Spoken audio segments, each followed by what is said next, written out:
Welcome everybody to We Geek Podcast. Today is March 14th, is it? Jeez, I'm so out of the loop right now. No, you got it.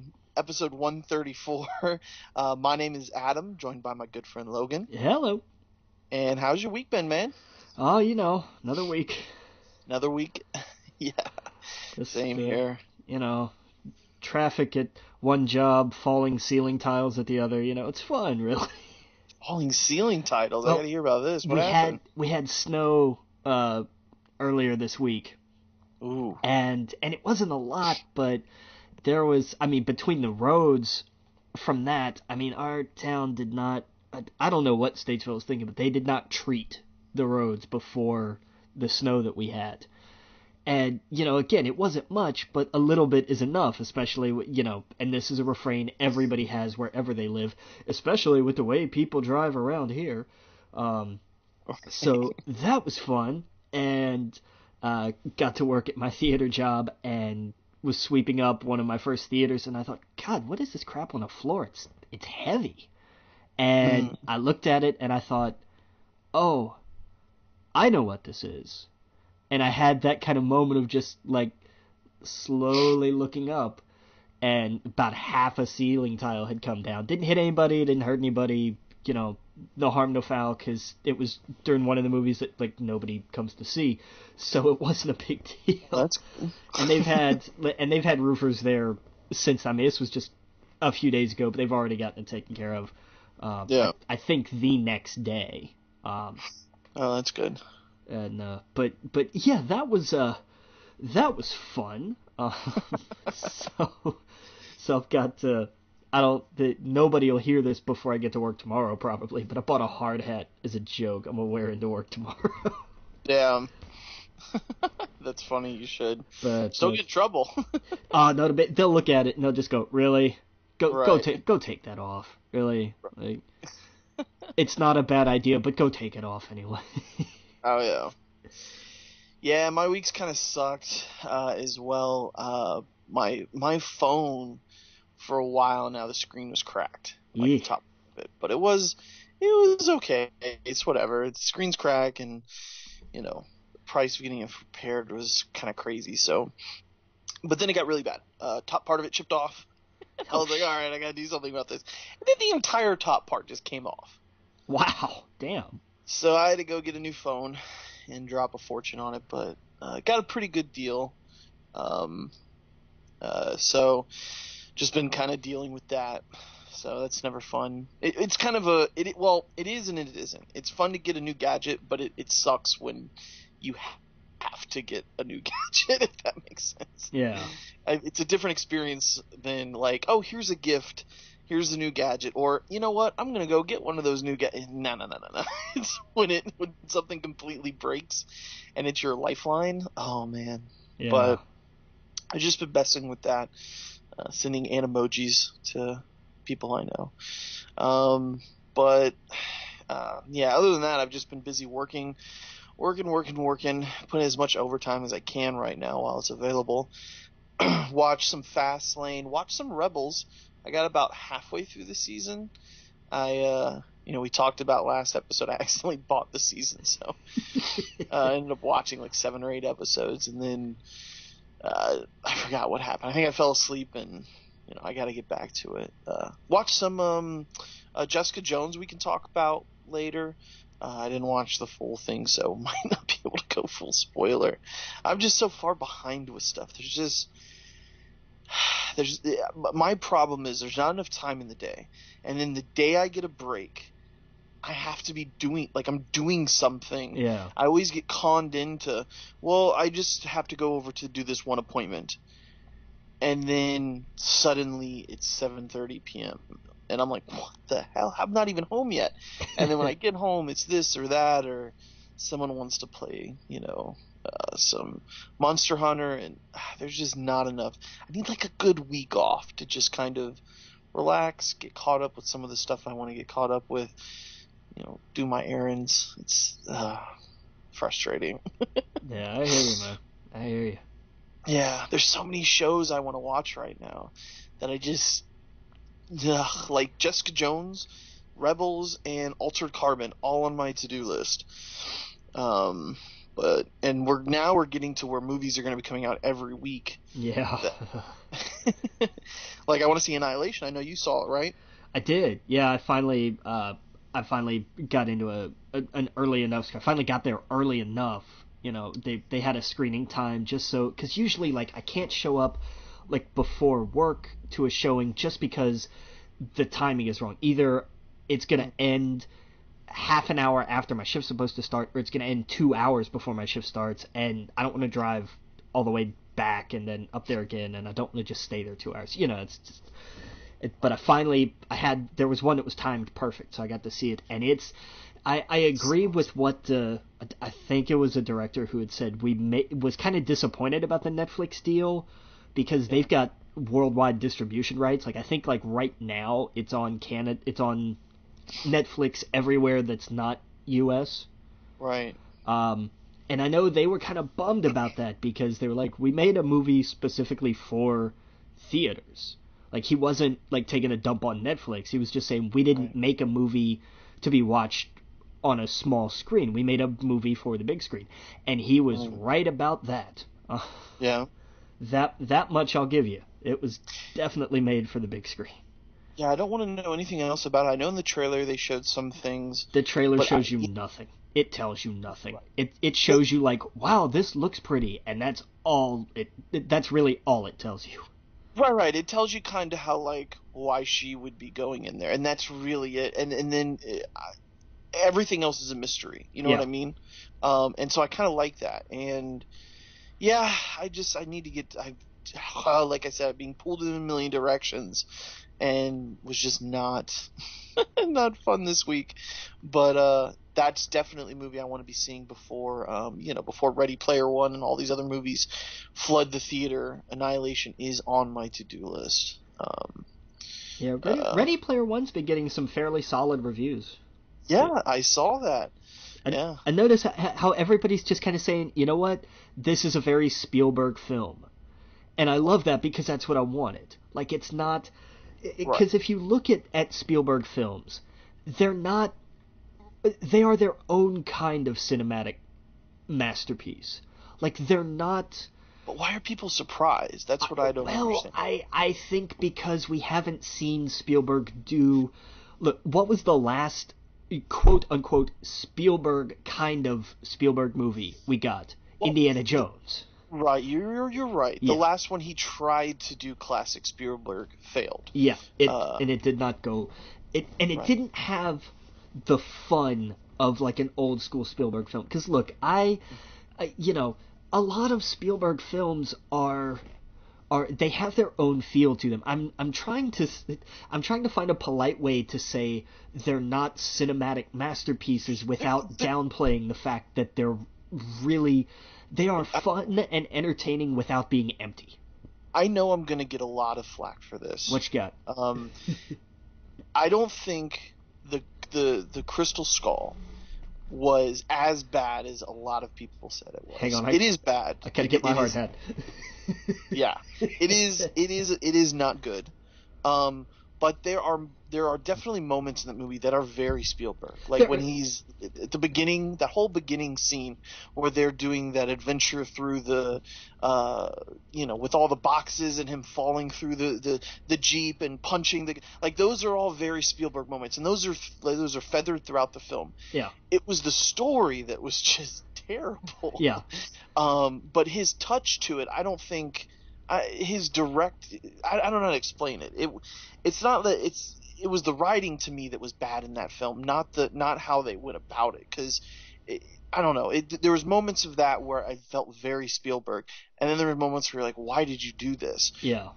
With Ready Player One, I see it as he didn't write it or anything, correct? Spielberg didn't write the movie. No, Klein because Klein worked on the screenplay with somebody else. I'll look it up here, but Right. no, I don't think it was Spielberg.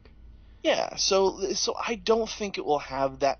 I didn't expect it to have that kind of problem. I expected it to be way more, just different, but with his touch to it, the way he touches those kind of films, and yeah, I don't know. I'm, when we saw the trailer, I was really I guess I didn't know what I wanted to expect or what I thought I was going to expect, knowing that the movie is mostly CGI for most of it. And it makes perfect sense, just thinking about it and everything, why it would be like that. It caught me off guard at first, and I was like, oh, I don't know about this. The second trailer sold me, Yeah. really sold me on it. And it's good. I'm glad people go out of that and they're like, I don't think anyone is saying it's this is a 10 out of 10. A lot of the ones I saw were like, no, this is an 8. This is classic Spielberg. Get ready to go in, get ready to laugh, get ready to have a good adventure, and walk out of the theater with a smile on your face. And that's all I ask for that kind of film. You know what I mean? Yeah, no, that's all I want. Yeah. So. So the guy that Klein's working on the screenplay with is a guy named Zach Penn. If that name Okay. sounds familiar, he's got a story Yes. credit on The Last Action Hero. He was a co-writer on X2 Mm-hmm. and X-Men: The Last Stand. We won't hold that one against him. Right. He also Avengers. I was gonna say he also co-wrote the story for the Avengers Right. with Whedon. So and he created Alphas on TV, and I mean, this He's a is nerd. yeah, And exactly. yeah, and that's what he all those comic book movies and everything. That's what you want. So that's cool. That's good news. That's awesome. I'm excited to see that movie. It comes out in a few weeks, doesn't it? It comes out in a week. In a week. Okay, yeah. So I need to see I need to see No, Annihilation. 2 weeks. My bad. 2 weeks. Okay. So my plan is in sometime between now and the next podcast to go see Annihilation. I'm going to try and do that on my day off. I'd do that fast because I don't know how many theaters it's still going to be in because there's 3 coming out this week. I'm sure it will be at AMC this week. How many screens is Altamont? 18? Yeah, there's a lot. Yeah, that's fair. Um, It'll probably be at a weird time though. It'll probably be a daytime screening. Yeah, so what I'll do, I'll probably just go on a Friday anyway, just to be on the safe side. And it's playing on Friday. Okay, good. So I can go at like 11 a.m. on Friday. Probably won't be anyone in the theater. That's perfect. There you go. Yeah. What are the big movies coming out this week? This week, Tomb Raider, Love, Simon, and I Can Only Imagine. That is a strange twist of irony right there. Oh, I might make a double feature and go see Tomb Raider. You may be one of the few. I don't expect this to be a Really? very busy movie. I don't. I really don't. I wish I did like the last trailer. I hope this movie is good. And that it gets good word of mouth because I don't think it's gonna have a really strong opening. I think it does A Wrinkle in Time numbers if it's lucky. Right. And that's 30, like just a little over 30 million, and I think that may be high. Just because I don't see a lot of excitement for this. Every time I've been in a theater and seen somebody watch the trailer, like nobody's been excited for this that I have seen, and You're right. I just hope it's good, and I worry about that. Right. It's Alicia Vikander is tremendous. She was in Ex Machina. Yeah, that was her in Ex Machina.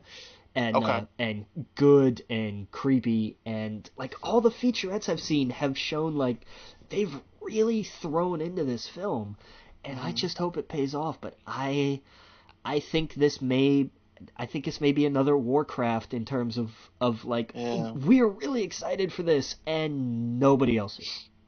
Right. I'm just shocked Warcraft wasn't bigger. I'm shocked that it was just huge in China. China ate it up. They ate it up how I thought we might have, because Big CG movies over there. See, they love big CG films in China. yeah, but so do we. Some of the biggest movies we have are CG. Look at Avatar, That's biggest true. movie on the planet, and That's true. look how big how much that relied on CGI. We like CGI just as much as the rest of the world. Yeah, but I think there's that stigma still here. well, here's the thing. The rest of the world doesn't get every movie like we do. So when they Oh, get that's true. when they get a big film, when they get something that's like, here's a big film with a lot of special effects, they don't get one every week like we do. Hell, we get sometimes 2 or 3 every week. So Right. we're really jaded about it. They are Yeah. not. They see this and they go, "Oh, damn, this looks, this looks amazing. We have to go see this." They're starting to slowly get a little more saturated, and I think eventually that the market in China is going to start to look more like the market here, in terms of people are just going to stop showing up every week for the same reasons. They get to be picky. But Right. that's gonna take some time. But we're gonna get there eventually. Yeah, you're absolutely right. Yeah. Yeah, man. Yeah. I might see that. I might see it Friday. I might see, yeah, because there's not that much out that I'd want to see. I kind of wanted to see Red Sparrow, but kind of want to see Game Night, but I can wait for that. I'm just, for some reason, I'm not really interested in Wrinkle in Time. Yeah, I don't know. And then you said we got Ready Player One in 2 weeks. What comes out next week? Next, I was just looking it up. Pacific Rim. That's our big one next week. Oh, okay. Yeah. That's next the big one. next Okay. Yeah. next week's got a weird list. Because it's Pacific Rim 2, it's Midnight Sun, it's Sherlock Gnomes, and it's Unsane, which is a bizarre quartet of films to have all at once. Oh, wow. And I don't know, man. I really don't. But that's gonna be Pacific Rim 2. It's Pacific Rim 2 may be the movie that finally knocks Black Panther off the top of the charts. I think it holds for one more week. I genuinely do. my problem is, and this is such a first world problem. It's going to be to the point where these movies are going to be in the Dolby Theater for 1 week, and then it's going to be gone, and the next one's going to be in it. Yeah, pretty much. Yeah, because they're getting so close together. But that Pacific Rim, yeah, it looks good. Yeah, I've got to see this in our Big D theater. Like, it's a premium format film. This is one that's made to see in the biggest, brightest, loudest theater possible. No question. Big robots fighting. Oh yeah, absolutely. Yeah. So so that's a plan. This week I'm gonna go see Annihilation. Might squeeze in Tomb Raider if I'm feeling crazy, and then the following week Pacific Rim, and then Ready Player One. Nice. I have a feeling I'm gonna see Ready Player One a few times because I want to just sit and look at all the different characters on the screen. Yeah. Be like, oh, there's Voltron. There's Hello Kitty. Every time I see a still, I'm like, I just see 3 or 4 more characters that I didn't see before. Right. But I don't know. Yeah. Man, and then I'm so far behind on just everything that's television. The Flash, Arrow, just like we've talked about this before. Just could not be more behind on all of that. Yeah. But yeah, man. Well, let's get into some news. We talked about the box office numbers up front. Yeah, no surprise. Black Panther #1, just short of 41 million. And I think this is why I wonder. It's gonna depend on how good Tomb Raider does. Tomb Raider next week is gonna be the only thing that could knock it off. Tomb Raider's going to have to pull 30, 35 to be #1. And it might do it. It just might. Because the fall off for Black Panther has not been huge. I look for Black Panther to stay at about 30 next weekend. Yeah, I still have my friends telling me, they text me, yo, I just saw Black Panther. You were right. Oh my God, so good. Yeah. Like, people are still going out there. 'Cause word of mouth is still getting around to the people that never really go to the theater, where they're like, yeah, it's died down a little bit. And my buddy went there and he's like, the whole theater was packed. I was Yeah. like, all right. We still get that's still our biggest, even on like a Monday night. Like, what did we do Monday night? Like 15, 20, something like that for each one. Like, I mean, that's for a Monday night. That ain't nothing, man. It's going to be cool going into Infinity War, and Wakanda still being fresh on everybody's mind, and Oh yeah. and all the cool stuff that they're going to be getting from Suri and stuff like that. Like, Man, obviously, get this man a shield and that kind of stuff. Yeah. Did you see? It's going to be so cool. Did you see some of the stills they put out this week? No, I didn't. There were some new images, and they're all, it's more of kind of some of the stuff we saw in the trailer. But one thing that I saw that was great was just a shot, like, kind of over the shoulder of Bruce Banner talking to Shuri. And I was like, I want that conversation so bad. Like, that would be awesome.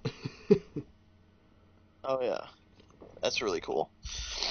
Yeah, that movie's gonna make so much money. It will make all the money. It's gonna be monstrous. I'm gonna hate myself come the end of by the end of this summer. I am either gonna really love working there or I'm gonna quit. It's just gonna be one way or the other. Yeah, because it's just gonna be insane.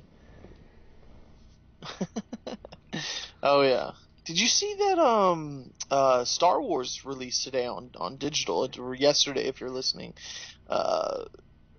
Released digital. There's a documentary, and I know I'm kind of going all over the place here, but there's a giant documentary on it where they looked at they documented the entire film. Ryan did. There's like a 12-minute preview clip of it online. Did you hear about this? I heard a little bit about it, yeah.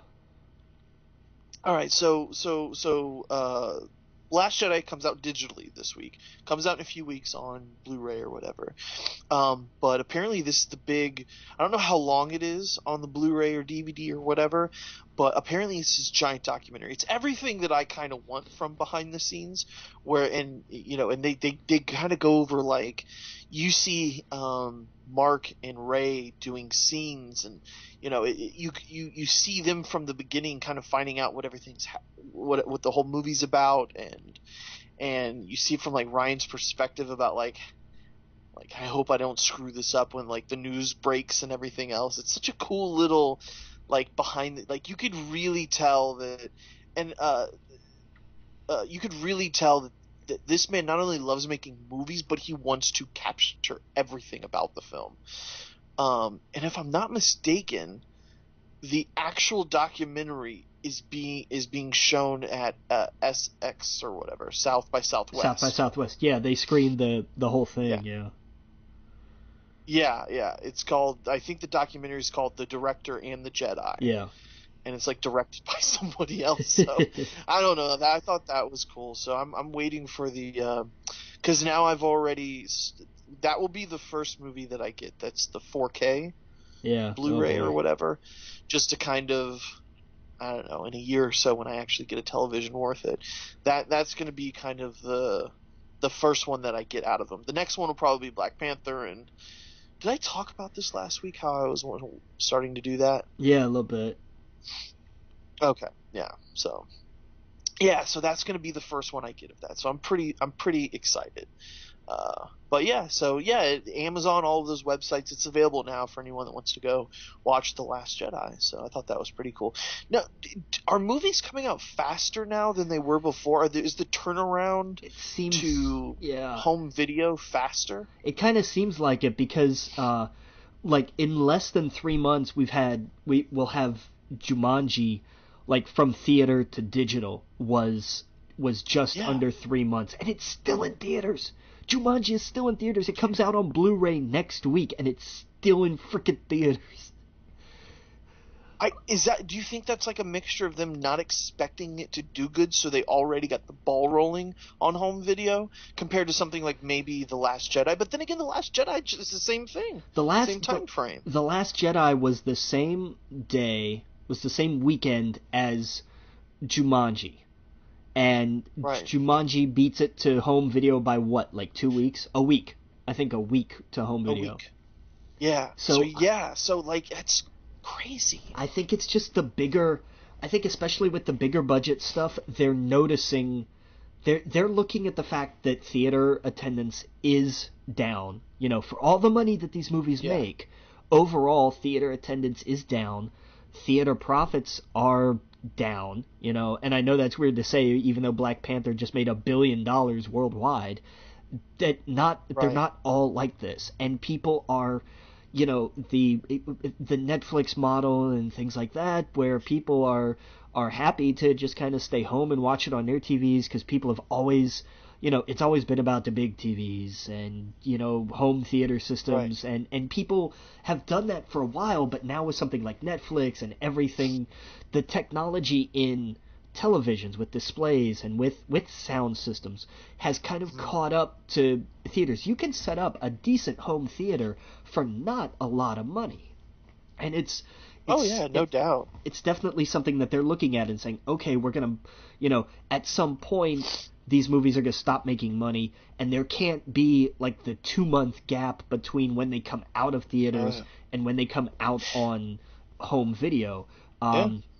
Even though now there's no gap at all in some cases, because, like I said, Jumanji is out digitally to buy right now. It's been out for a week, and it's still in theaters. That's nuts. That's nuts. Yeah, I mean, you could like you were talking about, you can go buy a 4K television for like $350 at Best Buy right now. That's insane. The TCL 55 inch. Jeez. You know what I mean? So like, you can buy an inexpensive 4K television. And for 4K, that's inexpensive. Remember a few years ago, they were like $2,000? Yeah, just easy? just for like the lowest. Exactly, yeah. Right. And now the OLED's kind of taken that spot, but in a year or two, those are gonna just come right down as well, and it's gonna be crazy. So you're absolutely right. I think a lot of people are just getting way more comfortable being at home. That's why these things like Movie Pass is such a good idea, because it kind of like, well, you know what? I don't have an excuse now. Like, it's cheap, and I can go see something in the big screen and wait for some other things to come on to home video. It's crazy. Yeah. Yeah, just 3 to 4 month turnaround time is just, I guess I always thought it was longer. I remember watching movies years ago and then being like, well, I'll see that in 6 months when it hits home video. Well, and I mean, I don't know if it's just because the technology makes it so much easier. I think I wonder if part of it is because so much is shot digitally anymore, that there's a conversion. Like, I don't know the tech behind it, but I would have to think that plays a role in it. Just the idea of you're probably right. You don't have to convert everything from film to digital anymore for DVDs, and that it's I don't know. I mean, I'm throwing that out there. I don't know, but that's got to be some part of it. Yeah. No, I'm sorry. I didn't mean to interrupt you. I've always wondered if that, like, you think that when they put the movie out, that they're working on the Blu-ray already? Oh yeah. Oh, no doubt. Yeah. I have that. They probably have someone working on that before it's even coming out. I've never thought about that. Yeah. Oh, I'm sure they have plans for, like, what are we going to do for the Blu-ray? And here's some ideas. And I'm sure a lot of things get scrapped. And I'm sure, you know, that the Justice League Blu-ray is going to be a colossal disappointment because it has, like, nothing on it. But that's... Oh, really? That sucks. I don't know all of the details, but I know there's, like, a deleted scene. That's terrible. Yeah, I saw the cover art and I was like, damn, that cover art looks great. True. But because it was, you know, it was like Jim Lee drew it or whatever, but I didn't look at any of the details. Well, there was a lot of controversy behind the scenes with that movie too. Yeah. Not controversy, but there was a lot of people being moved around, and I imagine. Yeah, haven't people been wanting the Snyder cut? Isn't that like that's been a thing for a little bit? People thought that there was some sort of cut that Snyder did that they think is a better version of the film. They did. Yeah, that's a whole mess. That's a whole thing. That's a whole can of worms. And I'm sure they probably just would be like, nope, here's the movie. It's in 4K. Go have fun. Go Right. watch it at home. Yeah. Yeah. But So, man, I'm excited for the Last Jedi one because that's just that. And there's also a feature on there. You might think this is cool. It might take me a moment to find it. But there is a feature on the Last Jedi that, oh man, it's gonna take me a minute to find it. Ryan Johnson put out. I'll read the tweet. It says, "The Last Jedi is out today in the States for digital download, Blu-ray in 2 weeks. Of all the special features, my favorite one is kind of hidden, so I wanted to call it out. If you buy the movie anywhere online I know or the this. Blu-ray, I think I know where you you're have going. access to you have access to a music-only version of The Last Jedi. This is the full movie with no dialogue, FX, or backgrounds, just John's score. I really wanted to put this out. It's really something to see. John's music play with the movie. It's like a silent film." Yeah. I want to see And that. I so want to see that. oh yeah. Oh yeah, and then he goes on to say the one hoop you have to jump through to get it is you get the Movies Anywhere app and link whatever account you bought with the movie. It's free. It works pretty painlessly. Kind of, and then it says kind of. He says kind of a pain, I know, but I think it's worth it to get this version. So yeah, you could watch the whole movie where it just has the music. Yeah, and That's it. the I Movies think that's Anywhere such a app cool. is yeah, the Movies Anywhere app is not a big deal. Like I've had it forever. It used to be Disney Movies Anywhere, and then everybody just kind of jumped on board, and it links with everything. Like if you've got iTunes or Amazon or wherever you buy stuff through, they just announced a deal with Fandango now, so it links with Vudu and all that stuff. So Oh, it's that's awesome. So if I get a Blu-ray and I get the digital version and I right. have some on iTunes and I have some on Amazon and I have some on Vudu or whatever, this will link all of those accounts so I can watch it on my television. Yeah.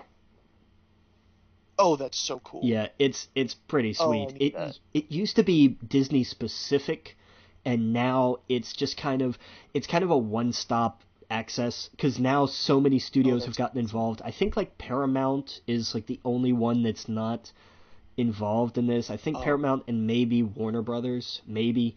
But ugh, that's so cool. yeah, Yeah, because I when I buy digital movies now, I get it on Amazon because I figured anything can play Amazon application, right?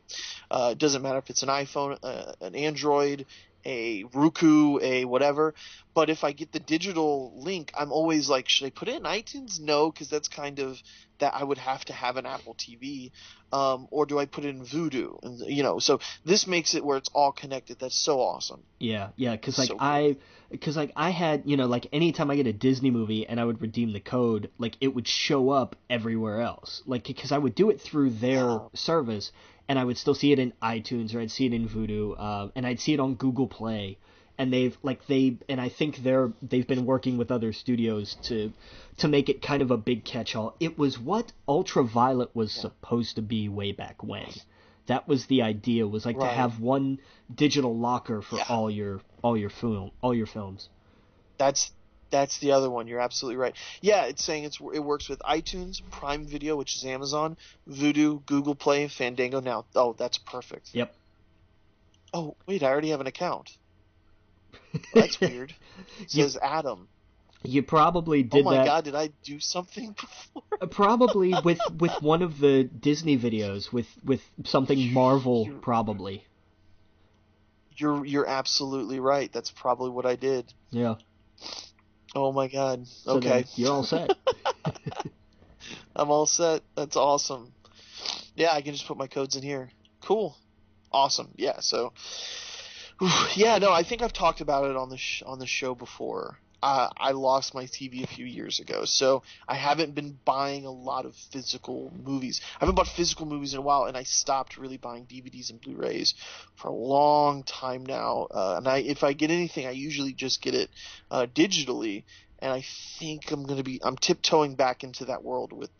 The only thing I've really bought in physically when it comes out is Star Wars. Yeah. If that makes sense. That's fair. Everything else I've kind of like, well, I'll rent it, I'll stream it, but I think I'm gonna start tiptoeing because these movies like Black Panther, I'm sure, Age of Ultron, these are gonna be the movies that I want to keep where I'm watching on the my television. So anyway, enough about that. But I think that's pretty cool. Yeah. And we only really talked about Black Panther making over $1 billion, which is insane. Yeah, it's nuts. It's so cool. Wrinkle in Time did about 33. Yeah, million. not what they were hoping for at all. It didn't have the best reviews. No, I haven't seen it. I want to see it. I think I'm gonna go see it tomorrow. I think I'm gonna go to because I've got a weird shift at work tomorrow because they're doing some strange stuff with the scheduling. So I'm gonna drop by a little earlier, like I did with Annihilation, and see if I can catch a Wrinkle Time and a Big D, because I do want to see it. I'm kind of bummed that this didn't make any. This is gonna be like the next Pete's Dragon or the BFG, where it's like, hey, it's Disney, and not the biggest guarantee anymore, especially with Black Panther still out. I think that definitely hurt.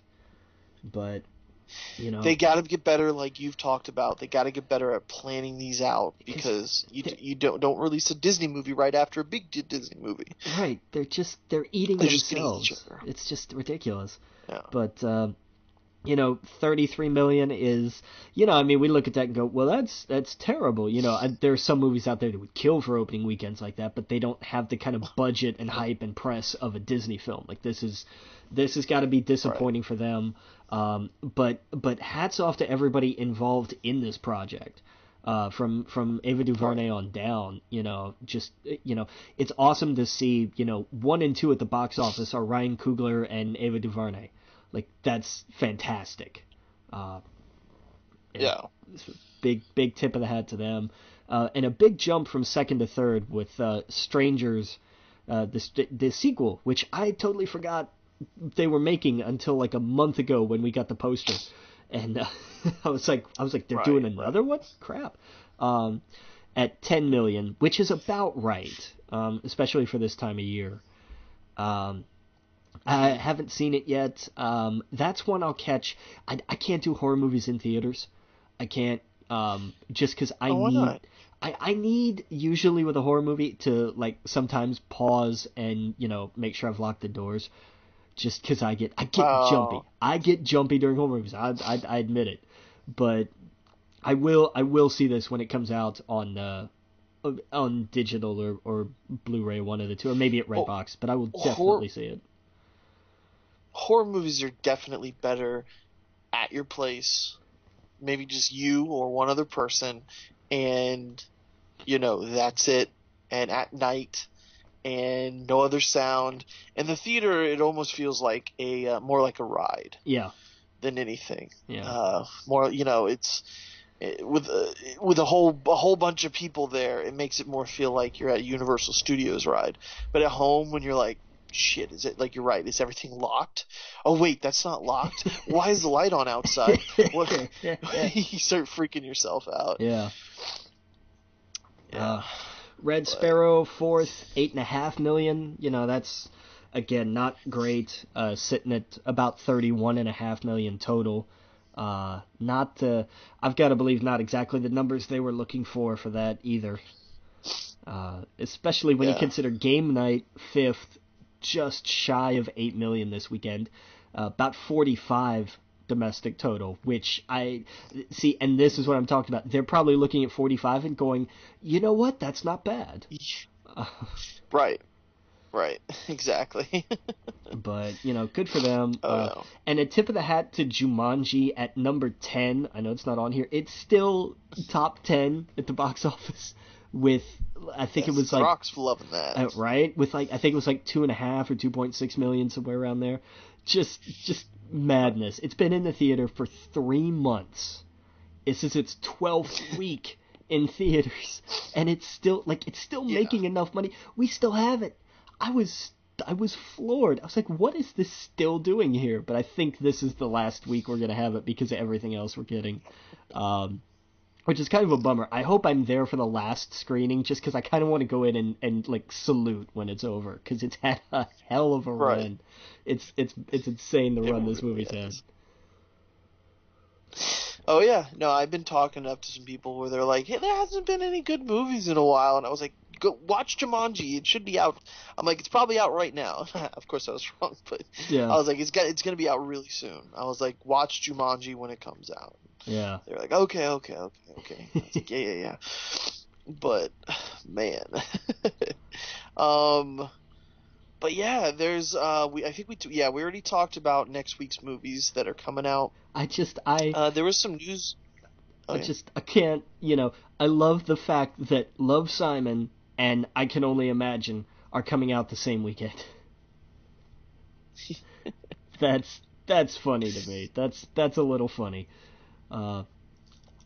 I kind of hope they're playing in auditoriums right next to each other, just because I doubt that's going to happen, but it'll probably intentionally not happen, but I don't know, be funny. Right. Yeah, Tomb Raider kind of sticks out there. Yeah. We got some Terminator news. Now, I thought this was already news before, but Mackenzie Davis from *Halt and Catch Fire* is casted in the movie.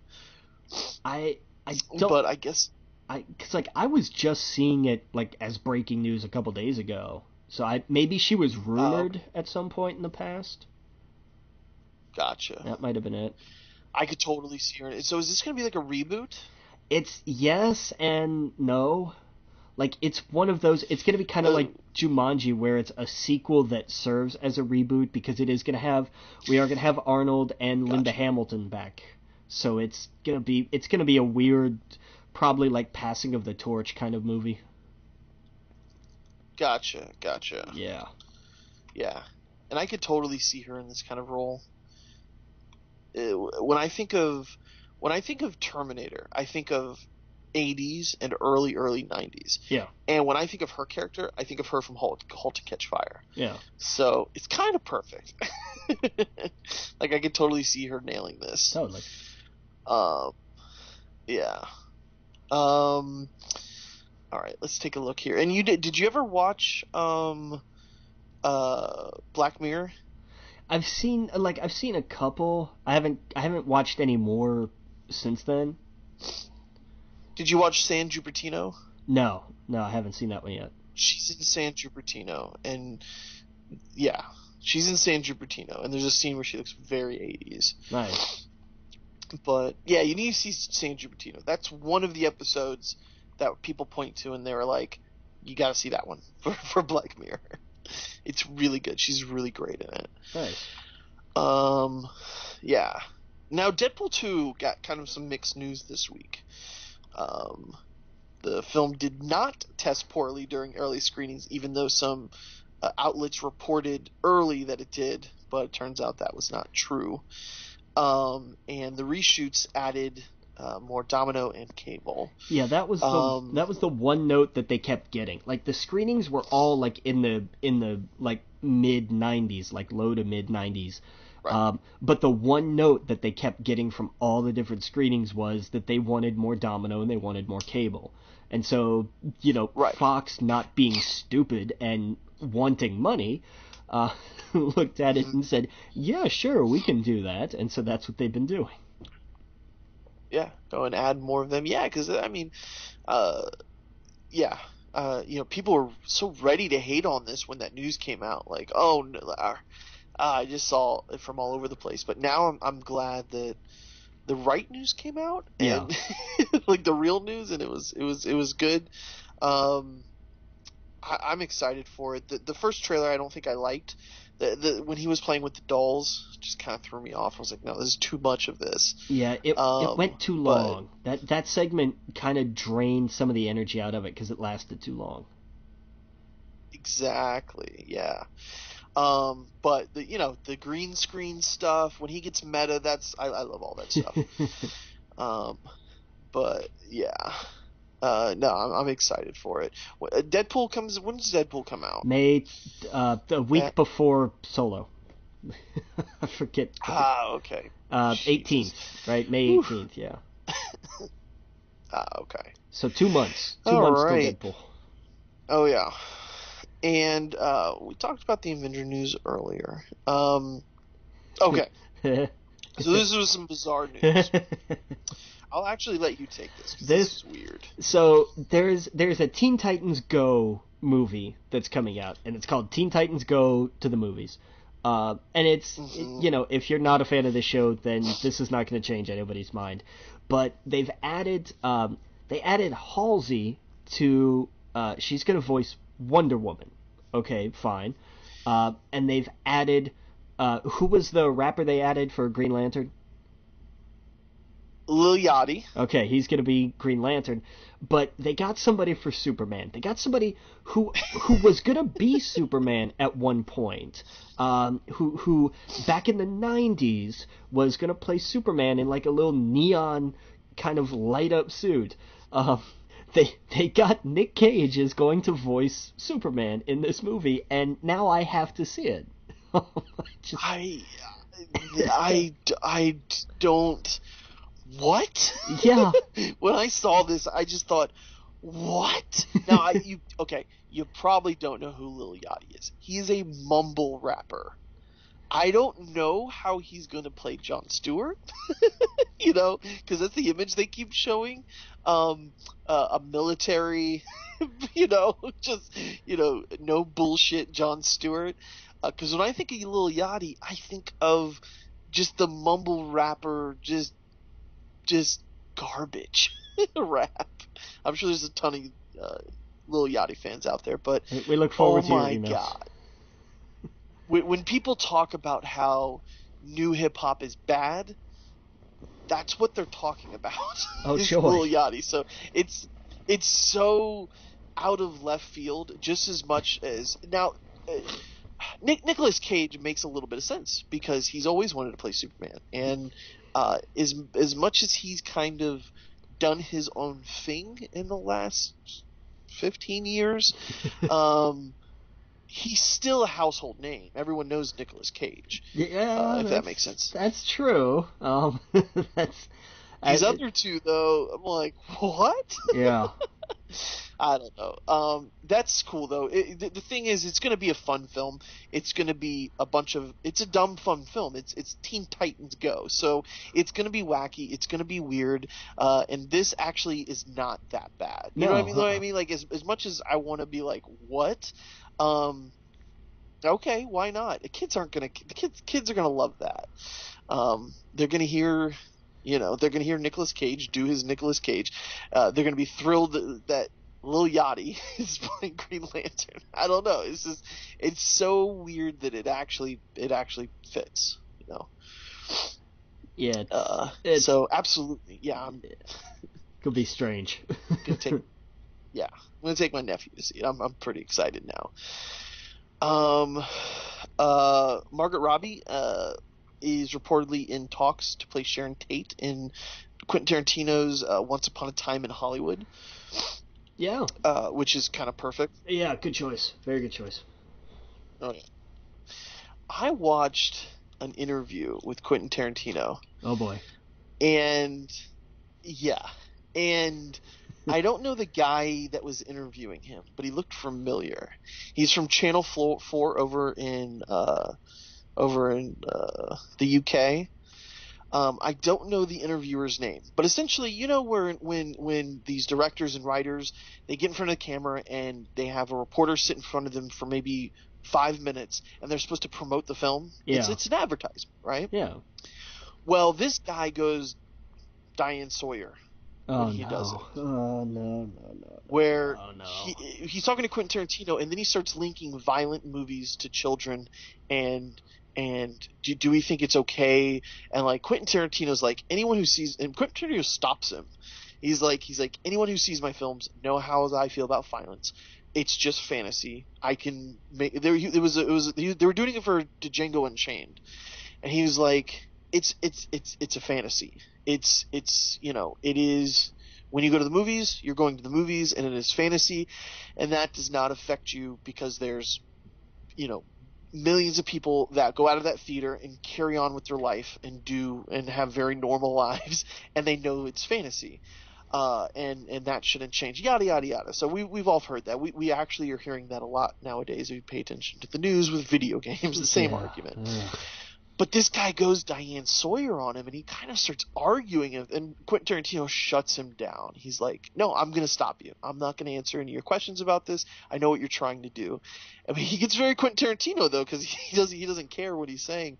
And then I watched another interview with Robert Downey Jr. Yeah, that one I know. Yeah. Have you seen that one? Yeah, where that's the guy. It's the same guy. Is it the same guy? Jesus. It's the same guy. They start off very, okay, so tell me about your character in here and what Iron Man means and what he's going through during this, and and then he starts kind of pulling the strings, and he's like, it's kind of like you in a sense. Did you ever think that Iron Man kind of represented you, where he had a fall from grace and then he came back, and you could tell Robert Downey Jr. was like, this guy just took a jab at me, very very coy, he just took a slight jab at me while also complimenting me, and then Robert Downey Jr. is like, well, sure, I'm sure people make that comparison, but we're just but they're very different people. I'm playing a character, and then he just goes kind of really deep, and he says like, well, let's talk about your father, and Robert Downey Jr. stops him, and he's looking around, he's like, what is this? Like, what are we doing here? We're trying to be promoting a movie, and he just stands up and he takes off his microphone because he starts talking about drugs and stuff, the guy interviewing him, and he's like, they're getting too Diane Sawyer here for me. So yeah, it's been a weird, I went down a YouTube rabbit hole this week with that guy. So yeah, apparently this is what he's known for, so it's kind of weird. Anyway, sorry about that. Sorry about that little trip there, but I'm excited for Once Upon a Time in Hollywood. Moral of the story, don't screw with Tarantino. Yeah, he does not care. He'll tell you to your face, like, go fuck yourself. Like, I'm making a movie about what I want to make, and, I was watching a bunch of interviews with Quentin Tarantino and, like, Jamie Foxx and Samuel L. Jackson and, like, their time on the movie, and Leonardo DiCaprio. Like, we might have talked about this before. Did you know that Leo broke that glass? Yeah. He didn't mean to do that. Yeah. But he just kept going. I think we've talked about that before. And worked through it and scared the hell out of everybody. Yeah. It scared everybody, and they kept rolling. And then when they cut, Quentin Tarantino, he says, before they cut, Quentin's like looking over the camera like, oh my God, is this really happening? Yeah. And then when everything's done, he's like, you all right? You okay? I don't know. I thought that was so cool. Yeah. But anyway, I'm pumped for that movie. I'm excited. His movies are just, he still has it, but anyway, let's see here. You go ahead and take this next one. Yeah, so in the realm of this is why Bruce Willis needs to be forcibly retired, the guys who wrote The Conjuring, buckle up, man, because I'm gonna go on a ride here. I know you want to. So the guys who wrote The Conjuring, Chad and Carrie Hayes, are writing the prequel Die Hard movie. It's going to focus on a relatively younger John McClane. It's supposed to be set in the 70s, I think I had seen, and it completely destroys the entire franchise because the idea of the original Die Hard is John McClane's just a dude. He's a normal guy. He's a cop back in New York. Nothing, but there's nothing extra special about him or anything. He doesn't have any training or special forces or any of that stuff. Dude's just a cop in the wrong place in the wrong time. Now we're going to go back and tell a story of a younger John McClane who does something really impressive and completely negates the entirety of the franchise. Because, oh my God, it's John McClane. Of course he did something crazy in Los Angeles. Look what he did when he was younger back here in New York. This, and the whole idea is that it's going to be kind of a flashbacky movie that's going to sort of bookend the series, like past and present. So there's going to be current day John McClane as well as younger John McClane. And if Bruce has his way, there's going to be way more current John McClane than older John McClane, because that was how Death Wish got made. Because just like this has to stop. This idea that Bruce Willis is important has got to stop, because nothing that he's done in the last I don't know how long has made any money, including the last 2 Die Hard films. And well, this was an okay trilogy. I loved the first one. I loved the third one. The second one was okay. It's forgettable to me. Right. But that should have been it. Right. That you should have left off on, you and Samuel L. Jackson having your romp through New York City, which was a fun ride for me. Agreed. That should have been it. Yes. God, they just ran it into the ground. All because Bruce Willis wanted to stay relevant. I can still do this. I can still be an action guy. No, you can't. You're old and nobody likes you, and you're not fun or interesting. And I'm glad that Death Wish plummeted to number 7 in the box office this week, because that movie shouldn't have. Just I hate that. I hate the idea of that movie so much. Like So that's yeah. Well, that'll be on Blu-ray soon. I hope it just goes away. And here's the thing, it's making so little money. Unfortunately, it made any money at all, so it's already made too much money as far as I'm concerned. But Death Wish is a movie that's going to be resigned to the ash can of reboots and remakes that nobody remembers that they did, and that's where it belongs. It belongs in that same pile, that same bargain bin at Walmart that people look through and they go, oh yeah, they did that, and then they brush it over because they see that National Lampoon 3-pack down there underneath it, and that's like, oh, we'll have that instead. That's. Do they still make the National Lampoon movies? Maybe, I don't know. Any of the recent ones have all been like straight to DVD, I think. Yeah, I was gonna say they were massive back in the day, then they went away, and then they had a resurgence.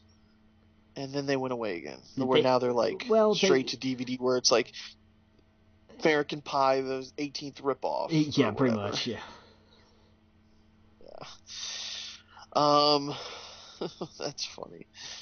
Did you see the Fantastic Beasts 2 trailer? Teaser. I did, and it. Excited? Yes and no. I don't know. That's how I feel about it. Yeah. I know there's something missing, and to me, it's the kids. Yeah. I think that's what I was never. I love Harry Potter. It's a great movie series, but it was nothing that I ever. Like, no one would be like, hey, that's Adam. He loves Harry Potter. You know what I mean? That would never be my thing, that I think a lot of other people is. I think my little brother, that was his thing. Mine was Star Wars. His was Harry Potter. He was obsessed, read all the books. But as kind of an outsider, but that loves fantasy and all this nerdy stuff, I enjoy it. And when I see the trailer for this, I just don't see the fun that I did when I saw those kids in Harry Potter. Yeah. And I don't know if that's what it is, but it feels just like this dark world that has magic in it. It's like they've gotten so far away from those first few movies. It is, because they're still riding the waves of the last couple of films, which were all about, it was a little more mature because it was dark and it was gloomy and it was dealing with serious stuff, and that worked in the context of that story of them growing up and having to deal with more adultish problems. But this, I loved Fantastic Beasts. I really did, because they did try to balance fun in what was kind of a noirish sort of setting. But I think the setting just doesn't sit for it. Yeah, no. Going forward, it's too gray. It's too dark. There should be more flash and fun in this, and I can't. I'm gonna ride this series out, and I know it's 5 films and it's gonna take forever. That's what it feels like. Yeah, 5. Oh my god, I just fell out of my seat. Yeah, it's 5 films. I thought it was 3. I'm like, okay, we'll get the third one. We'll be on to something else else in the Harry Potter world. 5 films. But the good news is, if they're gonna make movies based off of Harry Potter textbooks, that means that the next one is going to be Quidditch Through the Ages, and that's going to be fun. And I'm looking forward to that. Man, I don't know if it's the time period that makes it so dark and gray, but they got to get maybe a director in there, somebody that just lightens the mood a little bit. Yeah. Like, I want the whimsical, I want the chocolate frogs, I'd rather see it be kids that are going to a wizarding school and not this like I don't know, everything's doom and gloom and more mature, and I don't know, it's a weird feeling, and I don't know, I guess the movie's just not aimed at me, but I don't know, that's when I saw the trailer, I was like, oh, this is cool, I'm definitely gonna see this, but it doesn't give me that feeling that the first few movies did. No, definitely not. Yeah, but looks cool. Johnny Depp looks cool in it. It looks great. But when does that movie come out? November 18th, 28th, something like that, around Thanksgiving. It's okay. It's the movie that kicks off the holiday season, basically. Right. We got Mary Poppins 2 coming out too. That's Christmas. Yeah. Yeah. Did we talked about the trailer for that one? Yeah, because it came out during the Oscars. Well, there was I swear, my mind. There was the teaser during the Oscars, and then the actual trailer came out online. It's like, oh, hey, look, it's Mary Poppins. Right. That's right. That and the Pooh one, Christopher Robin. Yeah. But that's it, Christopher Robin. Yeah, no, those are going to be good movies. They are, because they're just those are genuinely just innocent films, and that's yes. what I love. That's what I want more from Disney, and I'm glad to see they're doing that again. Of just like, hey, we made a nice family film, and I love that. That's kind of what I want from Harry Potter. Yeah, it's a little bit of. I want a little bit of Mary Poppins in it. You know what I mean? Dude, I'm right there with you. Yeah. I want a little bit of magic, a little bit of where it's they got to figure out how to. I don't know. It was just something where they were like, how's Harry gonna get through Quidditch? And you have that one line through the movie where it gets serious towards the end, and there's something they got to figure out. But for most of the movie, it was just it was them feeling Harry feeling giggly about Hermione and Ron, and like I don't know, that kind of stuff was just so much fun. Yeah, it's kind of lost with the adults. Yeah, that's why so much of the fandom, myself included, wants a movie about the Marauders, about James and Sirius and Remus and Peter, because these guys were they were the Weasley twins of their day, and it was all fun and hijinks and friendship and that kind of stuff, and that's what this needs to be. That's what this franchise needs again. And maybe we'll get J.J. Abrams to make that. Oh Christ. Hey, what's wrong with Abrams? He's great. He makes whimsical movies. Yes, Star Trek Into Darkness was a fun, fantastical romp. Well, not that one, but the one before it was pretty fun. Last Jedi, or not the Last Jedi, the Force Awakens is pretty fun. He makes fun movies. Yeah, Patricide and all. It was great. I don't know. I don't know. The closest, when I think of fun, I think of Spielberg. Yes. And to me, for this generation, the closest to Spielberg, I think, for style, is J.J. Abrams. Where what's the movie with the tape? Super 8. Super 8, that was fun. Is that that wasn't what you were thinking of? What happened? Was that not the one you were thinking of? No, that was one of many. I'm saying, like, his movies, they're fun to me. They're just, I don't know. But anyway. Speaking of fun, now I didn't see this trailer, but I see the stills everywhere now. The Grinch. Yeah, it's the Grinch. It's just it's like they did with the Lorax, which is just, hey, the animation style is different, but look, it's the Grinch. He's grumpy. He hates people enjoying Christmas. It's it's the Grinch. Like, I don't know what to tell you. Yes. This is going to be one of those movies that are probably going to be replaying for many of kids everywhere for 6 months. Yeah. Where the parents just put it in. That's what all of those movies kind of are. Where I go to some of my nieces and nephews' houses, and they're watching that movie for the 8th time that day. Yep. You know. But yep. Rob Liefeld signed a deal with Netflix for the Extreme Universe. Yeah, this is gonna be interesting because now, they've got the Extreme Universe and Miller World, so they're racking them up, man. Oh, God. You think they're just gonna every shot is just not gonna show their feet? Wouldn't that be funny? If for a whole season you'd never see their feet.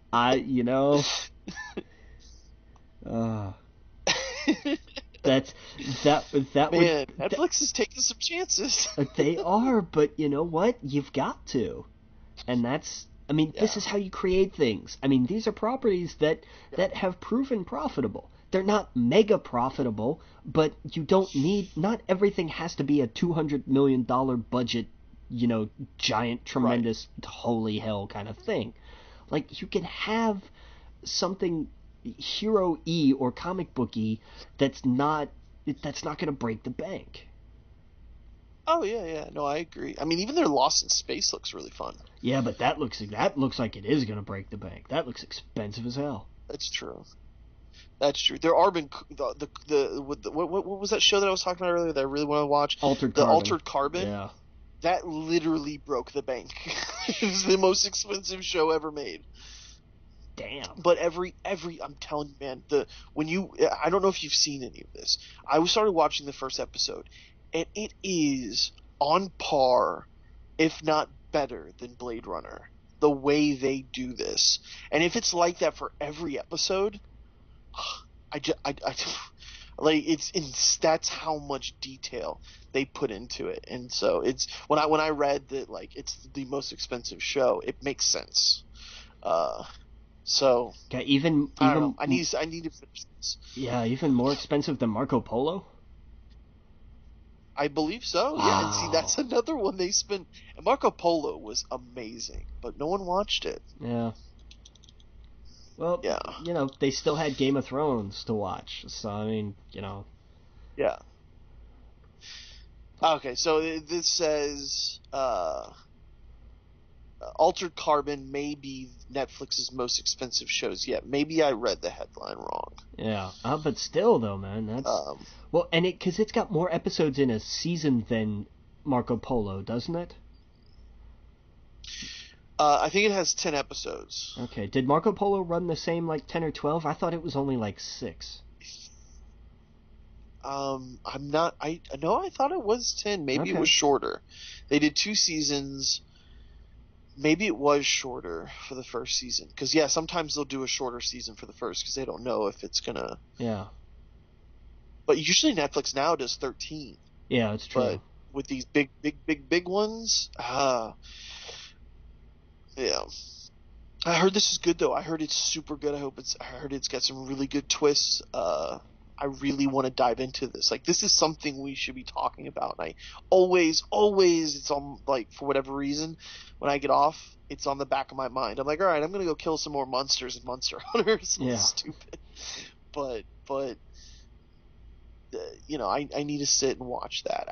After Rebels, after Jessica Jones, that will be what I get to. There you go. That's a plan.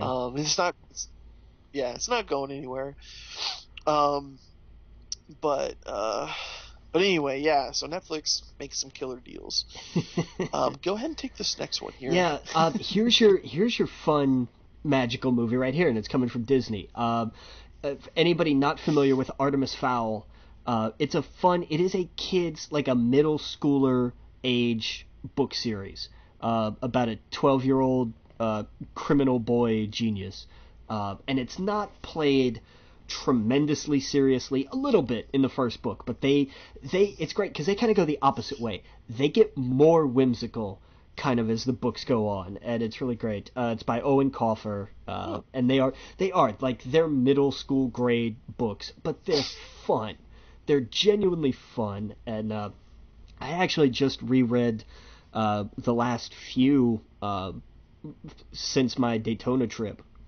When I was down there after the race or okay. something, like that's what I was reading, was going back through the Artemis Fowl books, and there have been, I think, 6 or 7, but they're not terribly long, because they're middle school level, so they're not going to be Right. tomes, but they're fun, they're good, and they're fun, and this is, if you want your magic whimsical, then this is going to be what you want.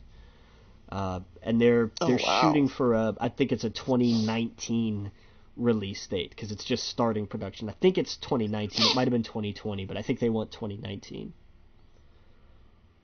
That's crazy.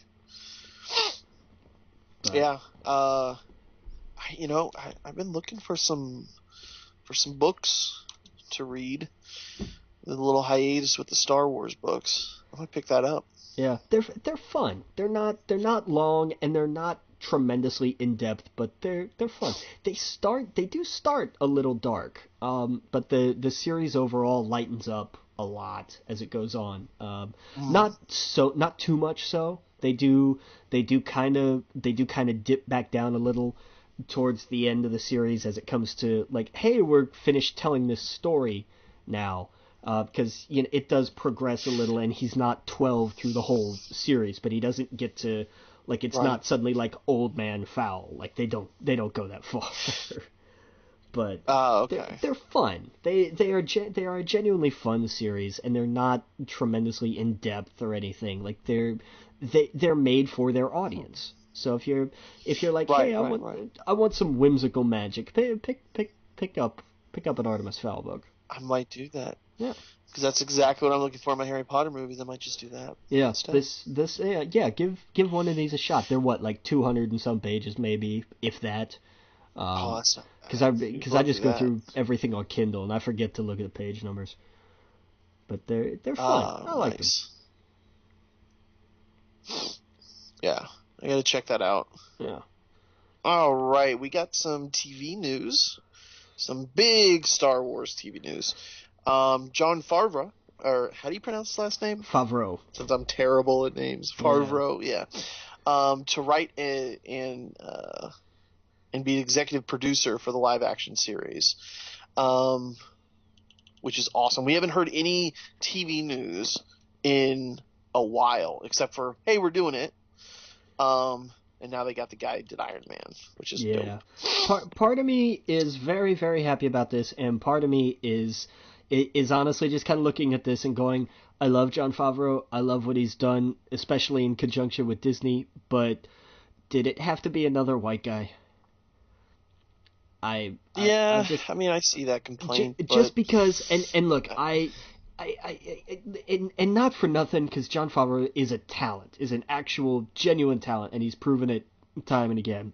So it's not, right. I'm not ragging on it too hard. I'm just saying, is it really that? Because we have, Benioff and Weiss. I think he's gotten a lot of flack for this week. I think it was also because it was put out on International Women's Day. Yeah, that was. So it was another. It felt like a definitely wrong timing to do that. Oh, yeah. That's when you should have came out and said, we have so and so working on a Star Wars franchise, and it's a woman and whoever. That would have been the perfect place to do that. I don't know what they were thinking with that. They yeah, weren't. I hear you. You would think someone like Kathleen Kennedy, probably arguably the most powerful woman in that business, putting forward these Star Wars films with strong female protagonists. The movies themselves are very progressive. Why behind the scenes they can't put a woman in charge, or someone of color, or someone, because this is something they're doing with DC right now.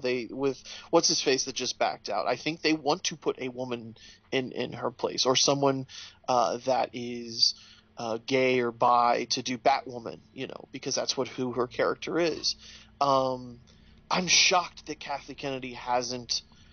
I'm sure they have tried. They've looked at people to fill those roles. I have to believe they just picked who they thought would be the best choice. But, with them, I give them the benefit of the doubt. But you're absolutely right. It's how many films do we have now? And it's the same thing. Yeah, I just, and I hate it for John because he doesn't. I'm not directing this at him, and I don't think anybody paying any real attention is not blaming John, because that would be kind of stupid, to be honest with you. But to look at Disney and say, guys, come on, Benioff and Weiss have a film trilogy coming out, all their own. Rian Johnson is going to get his own film trilogy on top of the success of The Last Jedi. So can we get anybody other than a white dude to do something here? Like, for championing everything with Oscar Isaac and with John Boyega and Daisy Ridley, anchoring the main franchise, and we want to celebrate all this diversity, but can we have some behind the camera? Right.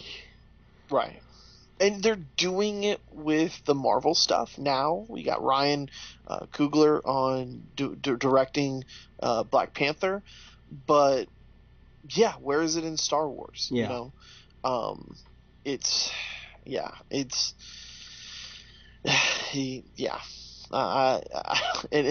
to me, it was a big mistake to put that out on International Women's Day, especially because they've been in the news for this. Like, hey, get someone else behind the camera.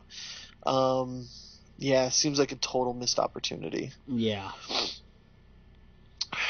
But I saw that DC, I forgot who the writer was. They talked about it on it's something I heard on the Fat Man on Batman.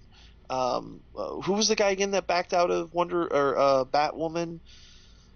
I know Joss Whedon backed out of Batgirl. Joss Whedon.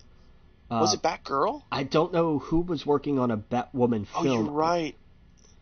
You're right. It was Batgirl. You're absolutely right. I'm thinking of Batwoman because I know Black Woman.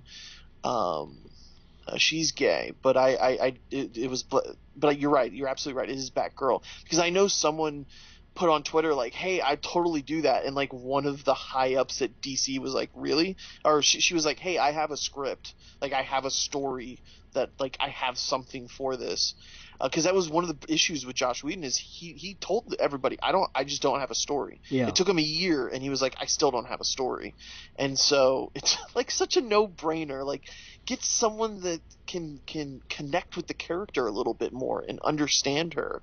And I guess someone like a writer popped up and was like, hey, I have a really good idea. And on Twitter, they were like, oh, hey, yeah, shoot us an email. What do you got? Like, that's how like – it's crazy, And Kevin Smith was talking about how, like, man, Twitter is going to make agents. You're not even going to need an agent anymore if it's that easy for you to just be like, oh, hey, I have an idea. I don't know. I thought that was crazy. Do you still listen to that podcast? I haven't for a long time. No, because I did I did back when it was just interviews, and then I kind of fell off for a while and just never came back to it really. Yeah, him and Mark Millar, or no, not Mark Millar. Jesus. No, that's the author. Oh man. Yeah, it is Mark though. Yeah, So his friend Mark, who's a writer, they have such a great back and forth. And I don't know, and they do it live at that Star Wars bar over in LA. So like they have a cool audience there that it feels so it's awesome. I agree. The interview stuff was really cool, but I really dig what they're doing now, especially after his heart attack. And they came back and they talked, and and they just talked about how great Black Panther was, and I don't know, I thought it was really cool. Yeah. But anyway, I digress. Yeah, I don't know what to say. You would think, who knows? Maybe something at Star Wars Celebration they announced something that's a little bit different than what we've been getting. What else do we got here in TV? We got His Dark Materials. Tell me about this. Yeah, this is one. Remember the movie The Golden Compass a handful of years ago? Yes. Yeah. And that was the first book in a series, in a trilogy. It's called His Dark Materials. It was written by Philip Pullman, and they're redoing it as a BBC series. which I think is a great idea. Okay. And they've tapped Daphne Keane from Logan. She played X-23 to star in it. Mm-hmm. So I'm excited about that. Oh, okay. That's going to be good. Oh, cool. Didn't this movie got a lot of flack because it was anti-Catholic or something like that? It's very anti-religion in a sense. It's kind of anti-God, kind of, and I actually, like, I have not read the actual books. I started the first one a couple of weeks ago, and maybe I just haven't gotten to it yet. But I can understand where it does specifically take digs at kind of the structuring of Catholicism, not so much the theology, but the way of, like, they've created another council on something to go with their council on this and their order of that. Like, it's almost more about the bureaucracy than the theology, at least so far as I've seen. Right. Yeah. Yeah, that's yeah. I remember seeing this one in theaters, and then I remember all the talk behind how, like, oh, they're not going to do another one because of that kind of stuff. Well, I think the reason just rubbed people the wrong way. The reason they decided not to make another one was because the first one didn't make that much money. That's why. Well, yeah. Well, yeah. That's what I mean. Is because of that, they believed it didn't make that much money. Yeah. But yeah. Anyway, that's cool. Yeah, BBC. Let's see here. We got a lot of video game news. So, Nintendo had one of their directs. Did you see it? I did. And I overall, like, I was like, okay, some of this stuff is neat. And then a lot of 3DS stuff. A lot of 3DS stuff. The 3DS is very much still alive. And then, you know, we got to... I liked Mario Tennis Aces. I liked the idea. My favorite part of that announcement was when they said there'll be a mode where it's just regular tennis. Right. That was my favorite no funny part. Business. Yeah, no trick shots, no zone speed, no none of that, just tennis. That I liked. The gimmick stuff looked neat and it looked fun.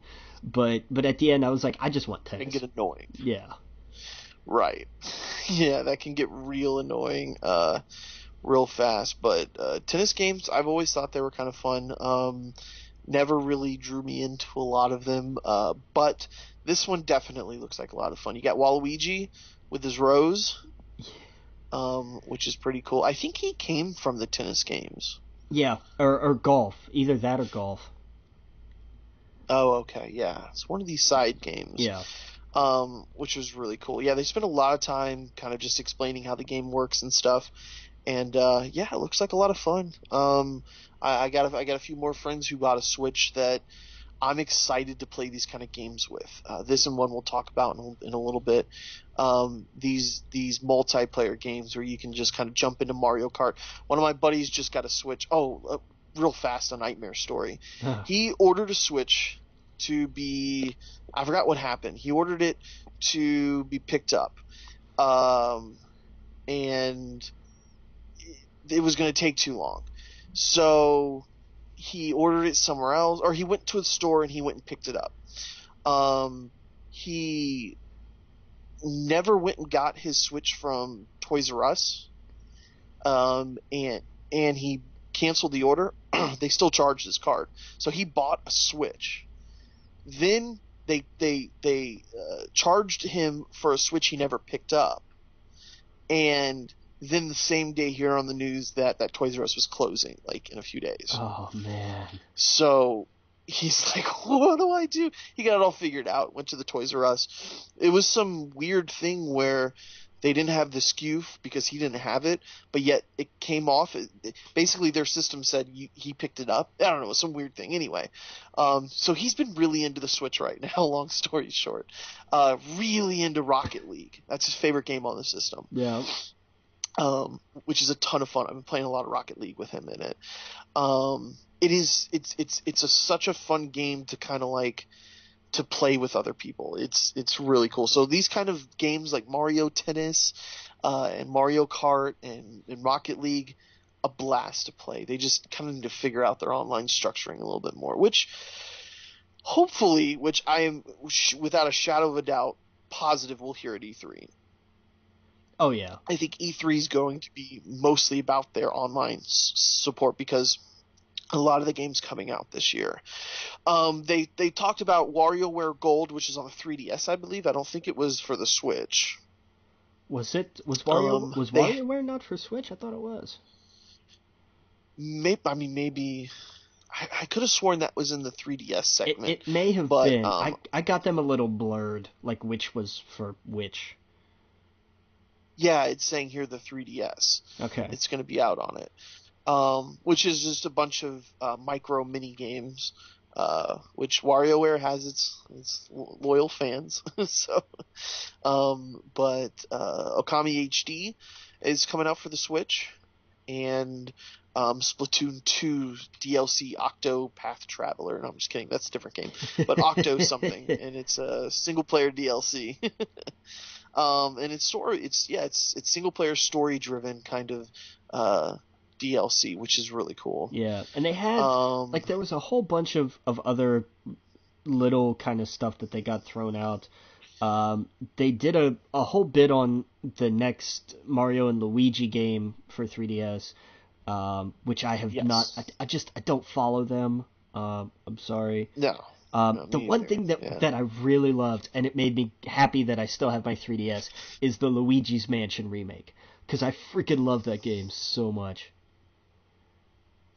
Yeah, I never got into them. I love it. Yeah.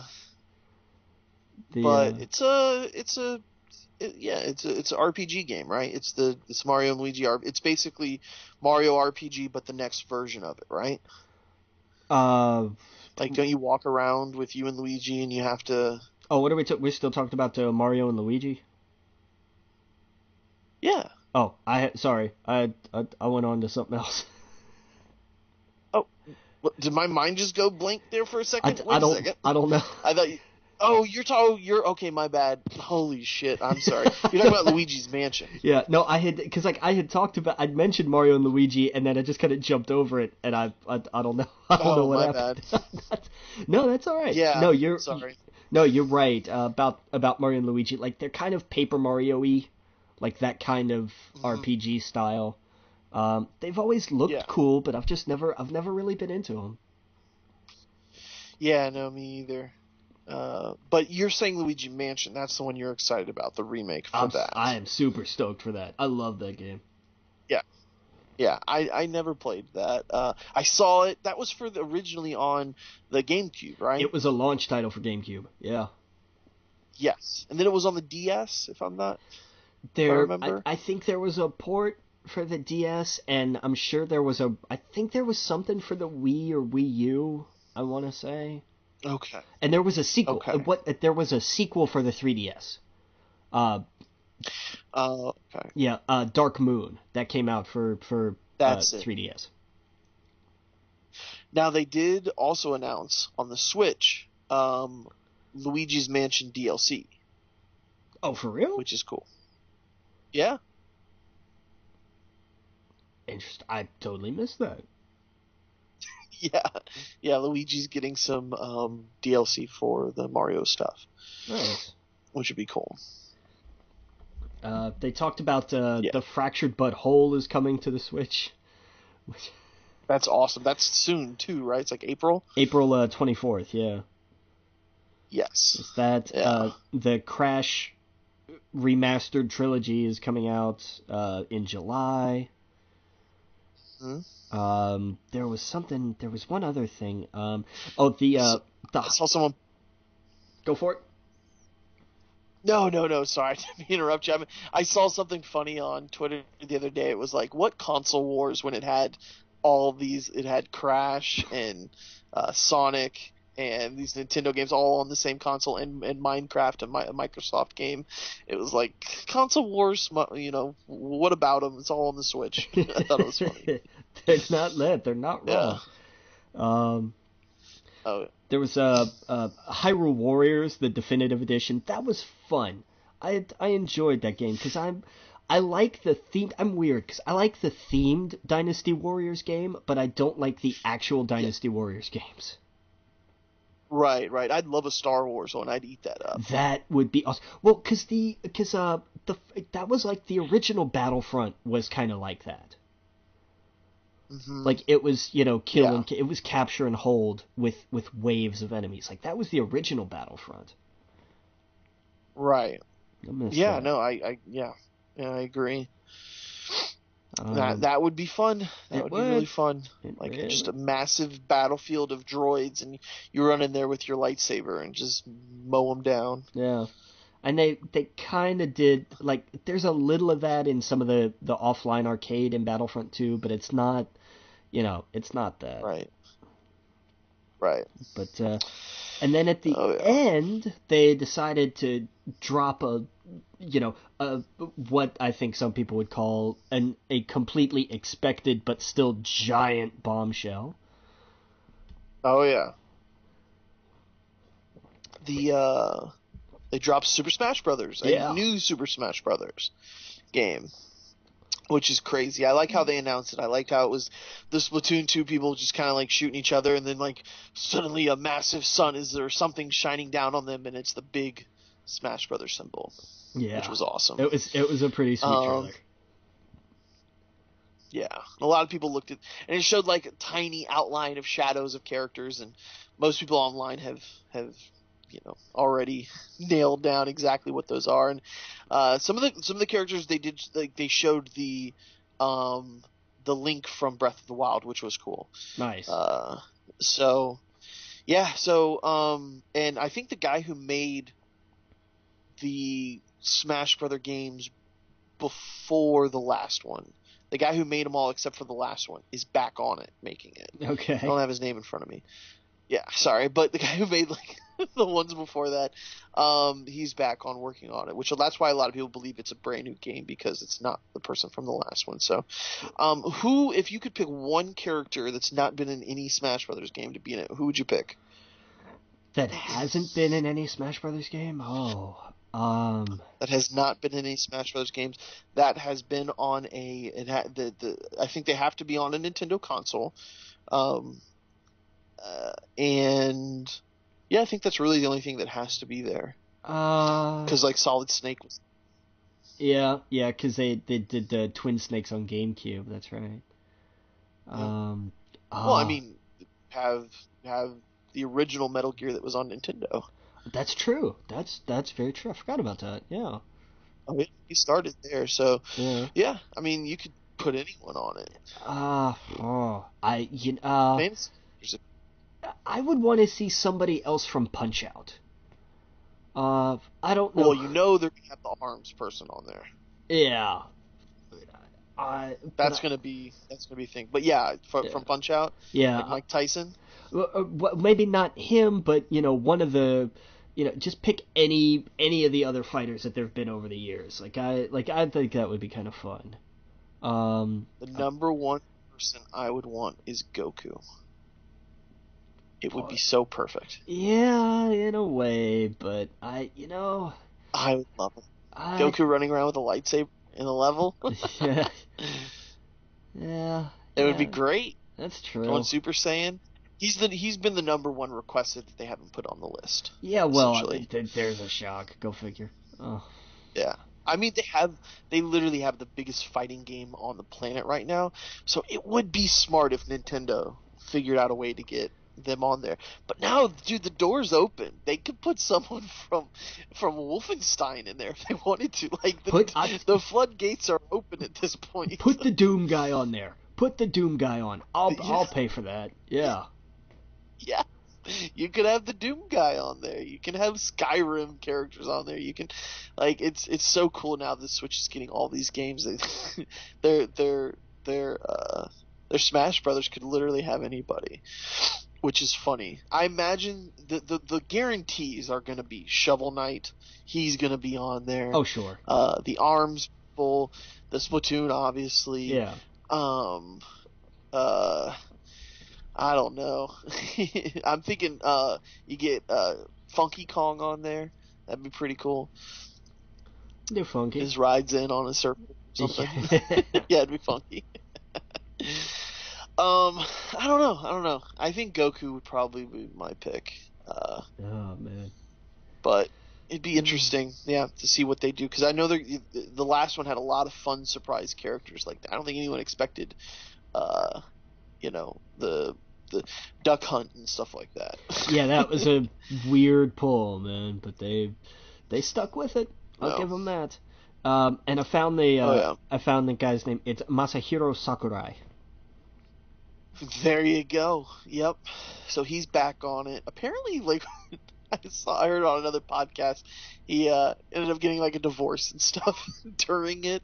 Like it was just really bad time for him. So good to see that he's going back to it though. Hopefully it doesn't mess him up anymore. But yeah, I can't imagine the pressure on somebody for a game like that. All those characters to be balanced. And Nintendo fans are super critical of all of that. Oh yeah. Because they all look at Melee and they're like, just do Melee again, But anyway, but then yeah, that was the Nintendo Direct, so that was cool. This is the big news was it's coming out this year. This is the big Christmas game for Nintendo. This is the reason. This is another reason why I don't think Pokemon's coming out this year. This will be the game that launches their online network. I believe that at E3, the reason why they announced it right now is because E3 is going to be the big booth that they're going to have is probably going to be Smash Brothers, and a lot of information about their characters I imagine is going to be there, and their online infrastructure, and hopefully they talk about their virtual console and stuff like that when it's launching. But now we have a roadmap. This is roadmap to E3. We got now roadmap to WrestleMania. We are on a roadmap pretty much. We got some Call of Duty news. Black Ops 4 confirmed. Yeah, with an October 12th release date. Yeah. Yeah. Oh yeah. Did you see how they put like the 4 bars there? Yes, good. 4-1 Roman numerals. It doesn't make any sense. No, whatever. I'll pick it up. This will be like the last ones for me. I'll pick it up at Redbox. I'll play the campaign in the night and be mildly impressed, and then bring it back. But I've never played a Black Ops game.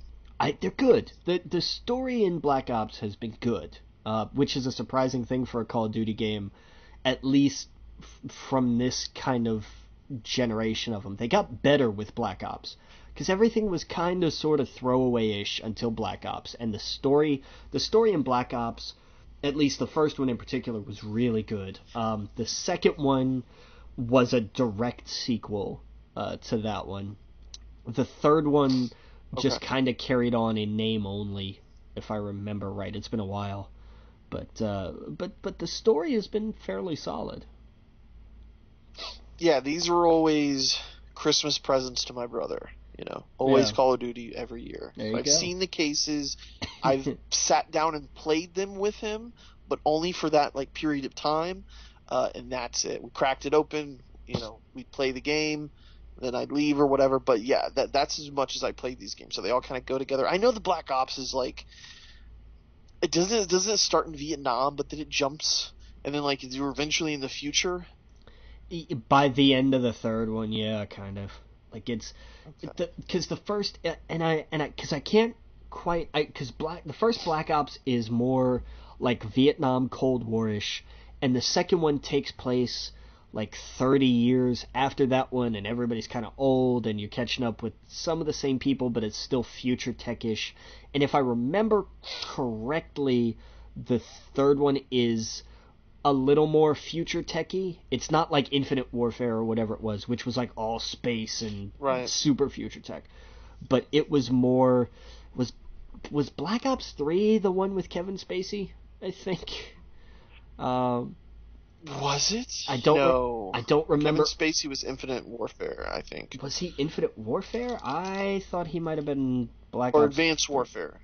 Was it Advanced? That one it might be. No? Yes? He was Advanced Warfare. Okay, so Kevin then Spacey. I don't remember what Advanced the hell Black Ops 3 was at all. So I could tell you.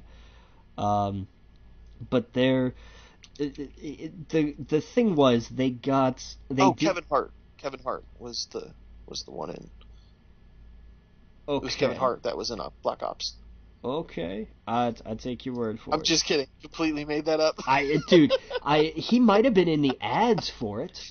I'm pretty sure I'm serious. Like, I think he was in an ad for one of them somewhere. I don't know. Maybe it's entirely possible. It's Call of Duty. They do crazy shit like that all the time. So who knows? Um, Right. Black Ops 3 was, yeah, it was very, okay, this was like the drone heavy one. That's what it was. It was like robotics and Right. drones and all that kind of stuff. Um, Hmm. yeah. So there was that. But yeah, Hmm. so I mean the stories for the first two were really good. The third one was okay. But Yeah. given that they, and then they did Infinite Warfare, which went like super future tech, and everybody went whoa, whoa, whoa, whoa, whoa. So then we got Hmm. World War II, and it was like, okay, now we're back. Now we're back to like being very cinematic and being very, very big, very epic, while still the the World War II story was phenomenal. Like, that story mode was Yeah. incredible, and I loved it to death. I really did. Um, so if Black Ops 4 is anything even close to being like that, I'm in. Sign me up. Right. I'll still never Right. touch the multiplayer because I really don't care. But Yeah. Yeah, no, it's Call of Duty. So I've actually really enjoyed the multiplayer with the World War II, but that time is coming past though because now Monster Hunter's here. But for when I was into it, I was into it. It's fun. there you go. So this might be another one where, like you said, I'll red box it or something. I'm not probably not going to pick it up because I'm not. Yeah, I don't know anything about the story, so I'll just be completely lost. Some huge news this week, which is crazy. Have you been seeing the news about parents and Fortnite and they just don't understand it? No. Okay, so this is you know we don't know too many teenagers because we're not teenagers, right? Right. But Fortnite is the biggest game on the planet right now. 400, no, what was it? 40 million people are playing it or whatever. Some crazy number. They've surpassed Battlegrounds, Player Unknown Battlegrounds at this point. Okay. There's a lot of factors involved in that because A, it's on console. I'm sorry, A, it's free. B, it's on console. So right there, you have such a big audience that is going to surpass anything on PC. Um, and kids, teenagers are loving this. I've talked to people with their teachers. It's all the kids in school. That's all they're talking about. Everything is Fortnite. You walk into a classroom, that's all they're talking about. Fortnite is the biggest game on the planet right now. And whenever something like this happens, parents freak out because they can't get their kids to do schoolwork. Oh They can't God. get their kids to do their homework. They can't. All their kid wants to do is play video games. And it's go on YouTube. It's every morning show in the UK and America. Good Morning America. How to prevent your kid from becoming obsessed, Oh essentially. Jesus. It's one of those. It's one of those like Pokemon things where it's like my kid doesn't want to do anything else with me except play Fortnite, and it's one of those obvious things. Like, well, make things interesting. Like, do stuff with your kid that's interesting. And set boundaries and stuff like that. But it is the biggest game on the planet right now. It's what everybody is talking about outside. It's funny because our bubble has kind of moved on from Fortnite. You know what I mean? We're playing Monster Hunter or something else. It was one of those things that came and went. I still like Fortnite every once in a while, but it is massive right now with kids, Right. um, which is another reason why they have announced that it is coming out on mobile. It's coming out on iOS and Android, and it will have cross-play between Xbox One, PC, Mac, iOS, and Android. Everything except Um, Switch and PS4, pretty much. Exactly. Yeah. Well, it's not out on the Switch yet. It Exactly. hasn't been announced yet, but we know that's coming. Yeah, and it will. That has to be coming. Right, and that will have cross-play with everything else. I guarantee you. I don't know. Nintendo's very weird about it Rocket too. League. Rocket League is cross-play on everything. So is Minecraft. Is it cross play on the Switch? I don't know. Well, let me say this. I don't know if Rocket League is, but I know Minecraft is because they made a big deal out of that. Oh, they did? Okay. Yeah. Because I know Nintendo's very particular about the kids playing and mixing it up because they have no control when it comes to other. Well, that's Sony's if someone's excuse. harassing you, they can't block an Xbox player. You know what I mean? They can't block a PlayStation players. That's what PlayStation's been using as an excuse, which that's what it is. Yeah, it's an excuse. PlayStation has egg on their face right now. Yeah. It looks bad for them when Microsoft's like, hey, we would love for everyone to play with each other, and PlayStation's like, no, that's not happening. Yeah. Which sucks. I'll play this on iOS. I imagine Apple is fucking through the roof that this is coming to iOS. And the thing is, it's not like a standalone thing. It's not like a side thing. Like, it is verbatim the game on the iPhone. It's the controls are obviously different. You have things on the screen. You have to tap. It's not how I will be playing the game. I'll probably load it up just to test it out. But I imagine this is going to be massive on those systems, on those ecosystems. Yeah. It also will probably open it up for a lot of cheating too, which will be an issue, especially since it's cross-play. Yeah. I don't know how they're going to combat that. It's going to be real interesting to see how this plays out. But this is kind of one of the first. I don't think this has ever been done except maybe Minecraft. Yeah, I think. But I think Minecraft Mobile is not compatible with PC either. Really? I don't think it carries over, does it? I think it's in its own space. Let me look into that because I thought it was. Maybe. We're probably the wrong people to talk about that because that's just that's not what we do. But to me, this is one of the biggest ones, except for Minecraft. If Minecraft did it. I know that they basically put Minecraft on iOS and Android, but it was a smaller experience. The world it was not as massive as it was when you did it on PC. So I don't, maybe there is cross save. I'm not sure. But this is huge. It cross plays on everything, from what I'm seeing. Xbox One, so PC, iOS, Android, everywhere. Okay, so they're taking a note right out of that, and that's the way you got to do it. I have to imagine the people at PlayerUnknown and Battlegrounds are like, how do we get this out now? Because they have a mobile game out in China, but it's not out here yet. Yeah.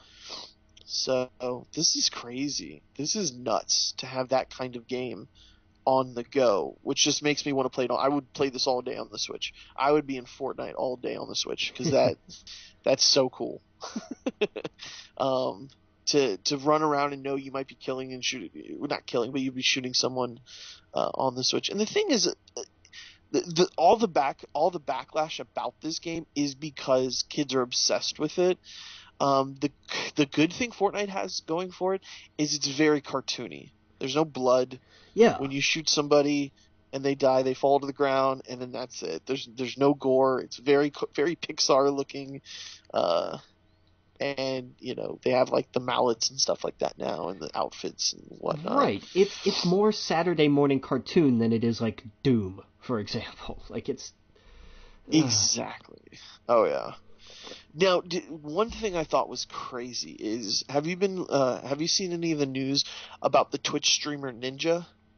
I want to say that I might have seen a headline but just gone past it because it does sound familiar. Well, what was so big is he has hit 3 million followers on Twitch. He has over 100,000 subscribers. That means they are paying no less than $5. Some of them are paying $25 a month. A month. So do the math with that. How much he's making. And of course Twitch is going to take a part of that. Right. And then don't forget, some articles said that something to keep in mind. Everybody who makes money off of YouTube or Twitch or something like that, that money is not taxed. So when tax season rolls around, you don't get a refund, you get a bill. Right. Oh yeah, they said he will make no less than $250,000 per month. Jesus. He's just a kid. That's $3 million a year. Yeah. God. Yeah. And he's just playing Fortnite, having a blast. How crazy is that? Man, we're in the wrong business. Yeah, you're telling me. Oh man, it's nuts. He's 26 years old. I thought that was crazy. Apparently he's a super cool kid. He's not like Jake Paul or any of those. Like, he's not outrageous from what I can see. He's just a kid that likes to play Fortnite. I don't know. How many parents are looking so stupid now because, what did our generation hear growing up? Well, you can't make a living playing video games. Kids, yeah. Kids yeah. People today on Twitch are making way more bank. It's insane. Oh yeah. Oh, it's depressing. Yeah, absolutely. He's apparently a good kid too. Like he does charity for I guess one of his longtime friends committed suicide, so he always has charities to suicide prevention and stuff like that. And he raised like $10,000 for a woman he knew has breast cancer. Apparently, he's a really good kid. So nice. Good on him. That's awesome. Yeah. Yeah, I'm happy to hear when good people are getting crazy rich off Twitter and YouTube and stuff, and not just nightmare people. So, but that's dude, that's. PUBG and Fortnite are just these mammoths right now. It's only going to be a year, I think, before all of the big dogs get involved and start putting their dicks on the table with the Call of Duty version of this, or the Battlefront version of this, or the Battlegrounds version. Or I'm getting lost in my games now, but you know what I'm trying to say. Yeah. They all sound similar, but I want to know when Ubisoft is going to be doing this. It's all coming. I imagine Division 2 is going to have a mode like that. They would be stupid if they didn't, because that just it's kind of perfect for that kind of mode. Yeah. Where you drop 100 people off. I've been playing, if I could talk about it real fast. I've been playing this game on Steam. I don't know why I didn't talk about this at the beginning of the podcast that I got this week, called Warhammer Vermintide 2. Have you heard of it? The first one is free on Xbox Game Pass, so I'm a little familiar with it. Oh, I've never played this before. Now I'm familiar with the Warhammer universe because in Total War Warhammer, the rats are a playable race, and they're just crazy. They come out of nowhere, they go nuts, and they just eat everything. Yeah. So this is kind of like a Left 4 Dead with you and 3 other people, and there's a whole bunch of different classes, and every class have 3 subclasses. So in a way that it's very much like Destiny, the way they do that stuff. And you have gear, you gear up everything, you gear up your weapons, you gear up your gear that you're wearing, and it's very much you try to get a higher number every time you go in there so you can get higher level gear and weapons and whatnot. And it's a ton of fun. It is a blast when you have 80 rats coming at you and you're yelling at them to get over here and go over here, and it's very much like Left 4 Dead. I would love to play with other people that I know, but I don't know anyone that has the game. So it's just been with strangers and stuff like that. But man, has it been fun. It is a really fun game. So if you have Warhammer Vermintide, hit me up. On Steam. It's Addy Adam. I would love to play with you. But man, it's a really fun game. So if you have Steam, go look at the YouTube videos. Go watch a few Giant Bomb clips. See if it's something you'd like. And I think it's 30. Yeah, it was $30, like half of a game price, and it's just a ton of fun. It's really cool. Nice. It feels like very Lord of the Ring moments when like you hear the horn break and then all the undead start crawling up from the ground and from the ceiling. And if you have a really good computer, it looks insane. It should be hitting PlayStation, Xbox later this year. Nice, very cool. Yeah. So it was fun. All right. So speaking of Division 2 that we were talking about earlier, Ubisoft announced the premiere will be at E3. So we're going to be getting Division 2, which is cool. I know a ton of people who still play that game. I do too. And who swear that they turned it around. They're like, it got so much better. And I'm like, okay, I'm happy for you. I don't. Right. I, I would be totally lost going into it. yeah, that's my thing of like I only need to be burned once. If it's like, oh, this game at launch really sucked, and here's the thing, if I'm dumb enough to get it at launch and get burned by it, I'm not going back. But usually with games like this, I should by now have enough sense to not get it at launch because I know this is exactly what's going to happen. It's going to have problems day one, and then like a month later or 2 months later, they're all going to be fixed and it's going to be great. And that's when you should jump into it. But I forget. Well, the problem with this is it was like a year later when they finally got their stuff together. Yeah. And they started introducing free modes and all this other stuff. These kind of big games, I was burned with Destiny 2 enough to never jump in that much again. Mm-hmm. With those kind of games. The Division, I was really burned because I just was not interested in it at all. I thought, well, I did not like the premise. I did not like the gameplay. I did not like the bullet spongy stuff. I'm definitely interested to see what they have because Ubisoft has to me really turned around in the last year. True. With the stuff they've been putting out. It seems like they've been listening. They held off with Assassin's Creed. A lot of the South Park game was amazing. The Nintendo game with the rabbits was amazing. It looks like they're really paying attention to what people want, and so I have to imagine Division 2, it's got to have a battle royale mode. They would be just insane not to have that, and it's got to be more. The setting just needs to be more interesting for me. That's fair. Get into it, which they could totally do. Yeah. No, and I imagine it'll open up. Yeah, Ubisoft, like, I've got Ubisoft's back ever since they started their fight against the takeover from Vivendi. Like, I've always had their back on that. And then to see what they've done, like you've been talking about with the software angle. And I mean, we've got Far Cry 5 coming out in 2 weeks? Yeah. And I'm just they listen to people. Look how fun the DLC looks. Yeah. I'm in. I believe it. I'm behind them, and it looks like they are turning it around themselves. And go back to watching their E3 last year. It was a defiant, like almost rebellion kind of statement at the end. Like they showed like, no, we're here to fight, and I'll be damned if they haven't incorporated that into their games and put out some tremendous product in the last year. So I'm on board for whatever Ubisoft wants to do yet. Absolutely, I agree. We got speaking of Ubisoft, we got some Splinter Cell information listing on Amazon Canada out to the game for 2018. That's Ubisoft too, right? Yeah, it's also Ubisoft. Okay. That's what I thought, yeah.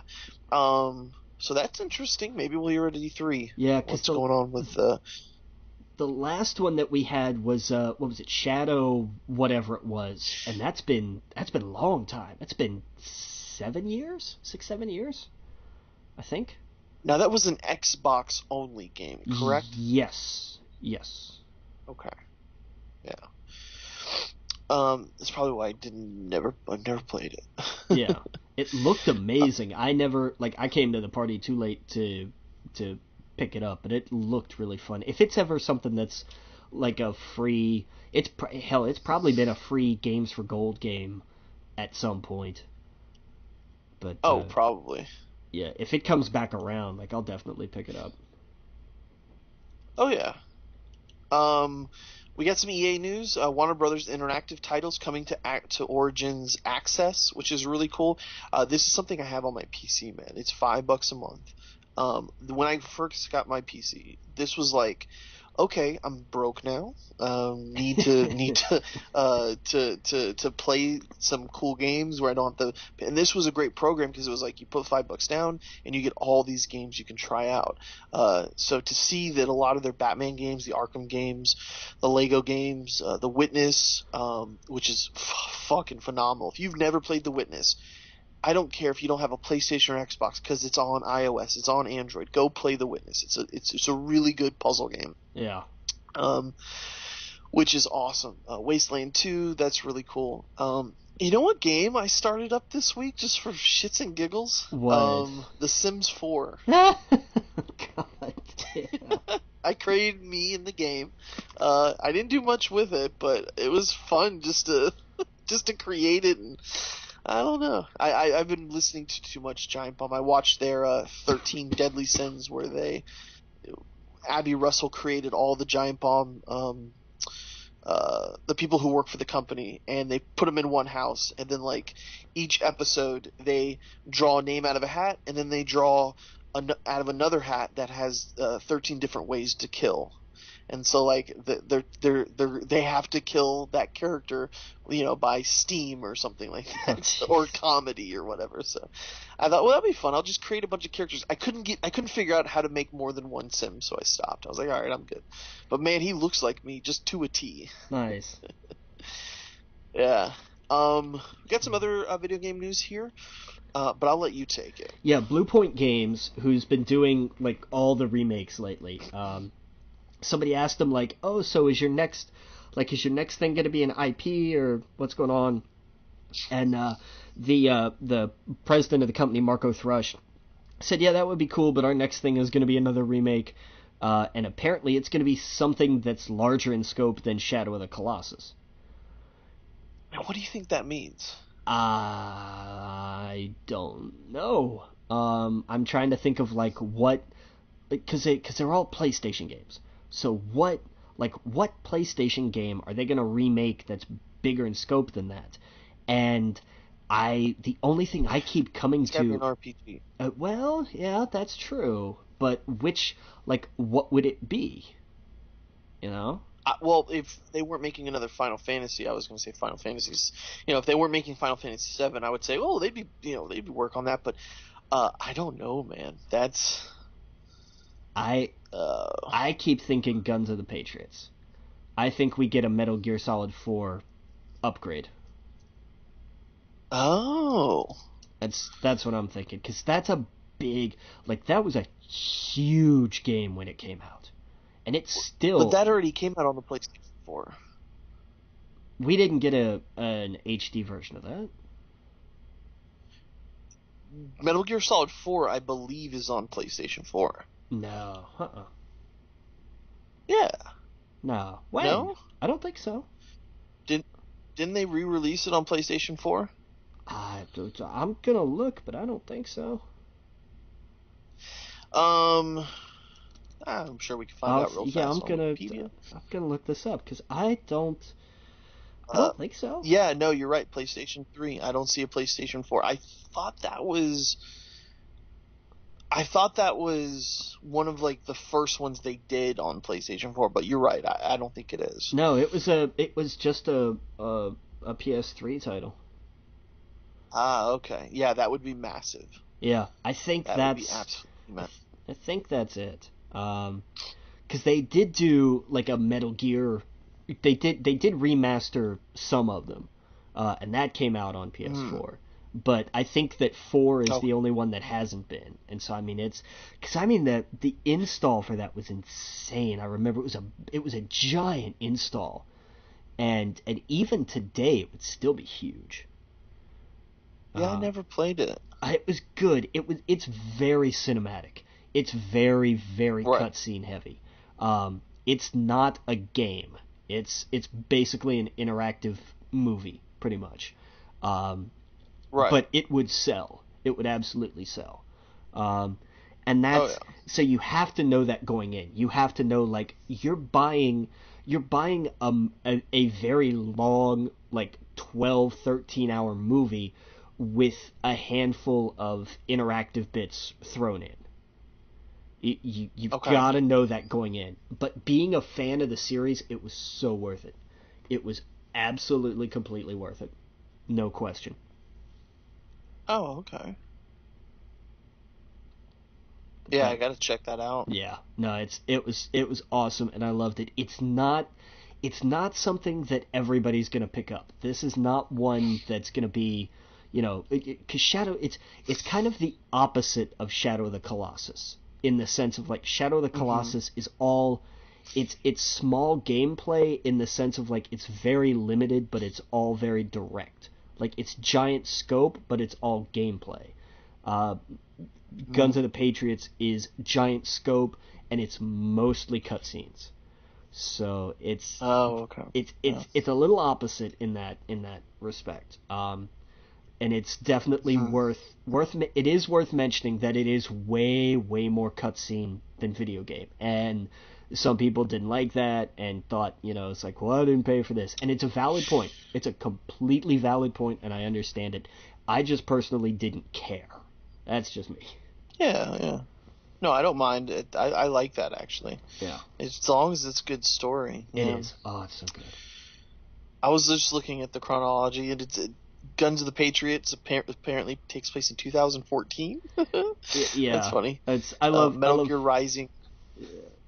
When does Rising take place? 2018. Yeah, figures.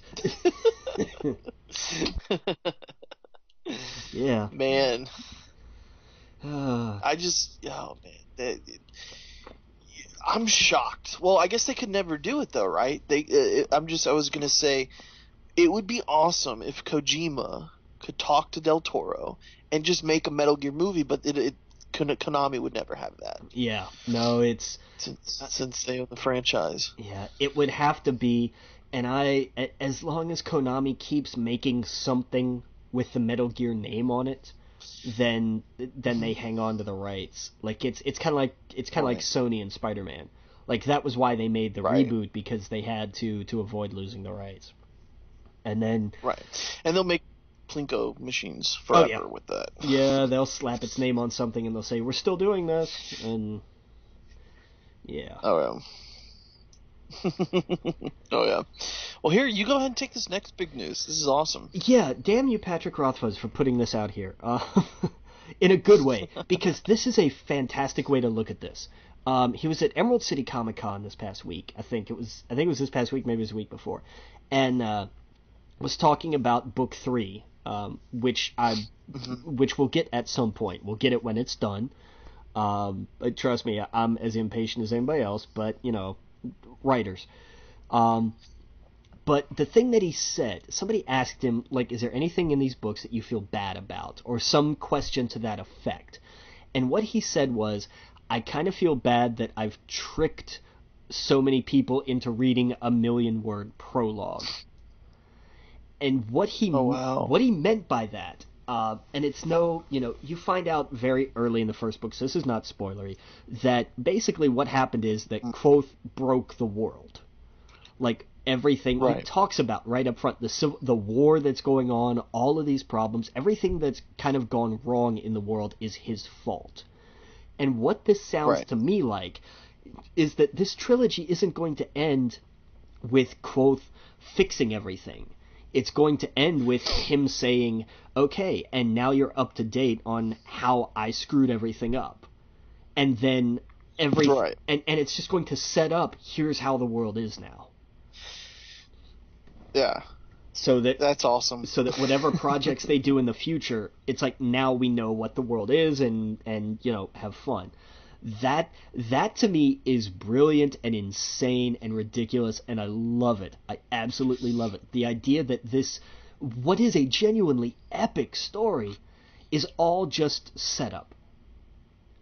It's insane. It's absolutely crazy that here's this guy's story, and in that sense, it will be a complete narrative. Here is this guy's life. Right. Okay, great. It's that life. But it's in the context of this grander thing that we've now set the stage for. And that was tremendous. I was like, oh my god, they're going to do this. Okay. Oh yeah. I can't wait. We just gotta get that third book. He's working on it. We're going to be 80 years old when he's like, okay, I'm starting the new trilogy. Book 4 next year. Oh, book man. 4. Think about what has happened in the world since that second book. Well, it's been 10 years since the first one. It's been 10 years since The Name of the Wind. That's madness. That's just genuine madness. Yeah. That's crazy. He needs to get it together. Hey, man, look, man, writing is not that easy. No, I know, but maybe log off of I don't know what was that game he was playing? Fallout a little bit. Well, but he's moved on from Fallout since. He's like the third game past Fallout that he's doing now. I don't even remember anymore. Oh, okay. He's just he's probably on Fortnite. All those kids. Hey, you know what? He might be. He might be. He might just be creating a treehouse in Fortnite. Yeah. I wouldn't put it past him. Man, I wouldn't put it past him. That's funny. Well, we kind of ran out of time. We still got a lot to talk about. I will see Rebels, the rest of it, the last half of the season. I probably won't shut up about it next week. Good, I hope not, because there's a lot to talk about. Oh, yeah. Rebels we'll talk about. Annihilation I'll be able to see. Jessica Jones I'm going to try and get through. That will be my pushing it. If I can squeeze it in, I will try my best to get Jessica Jones in. And we'll talk a little bit about Fastlane, and we'll be closer to WrestleMania. It looks like we have kind of our roadmap. We know kind of what matches are going to happen. Do you think Braun Strowman is just going to be going in as one team? I hope so. I hope so much. I hope it really is the team of Braun Strowman and these hands against the Bar. I really do. Yeah. Oh, that would be awesome. And these hands. I was kind of hoping it'd be Alexa Bliss too with him. That would be such a great tag team. But she's gonna, her and Nia Jax are gonna... What I'm worried that they're gonna do is put Elias with him, because that's how the Bar started. Was Sheamus and Cesaro beat the hell out of each other, didn't like each other, and then they got stuck as a tag team, and now here they are. So that's why I don't want it to be Elias, because we've seen that. We've seen that literally in the people that they're facing. I just want it to be Braun. That's what I want. I'm two minds of that. I agree. I 100% just want it to be just Braun. But at the other, I want Elias to host the show. Yeah, I'm good with that. Yeah. Have him just sing songs and get randomly beat up. I forgot who said that. Maybe was it you that told me that? That'd be funny. I forget. But I think I heard someone say that would be funny if Elias just hosted the show and he got chased around by Braun. Yeah. But anyway, we'll talk all about that next week. We'll have some more to talk about with it as well. So, but yeah, again, you're listening to We Geek Podcast. Make sure you go to our Facebook group, We Geek Podcast, our Twitter at We Geek Podcast, at The Logan Witt, at Adam Estep. Make sure you go to our YouTube channel and subscribe. We put up the videos every week there.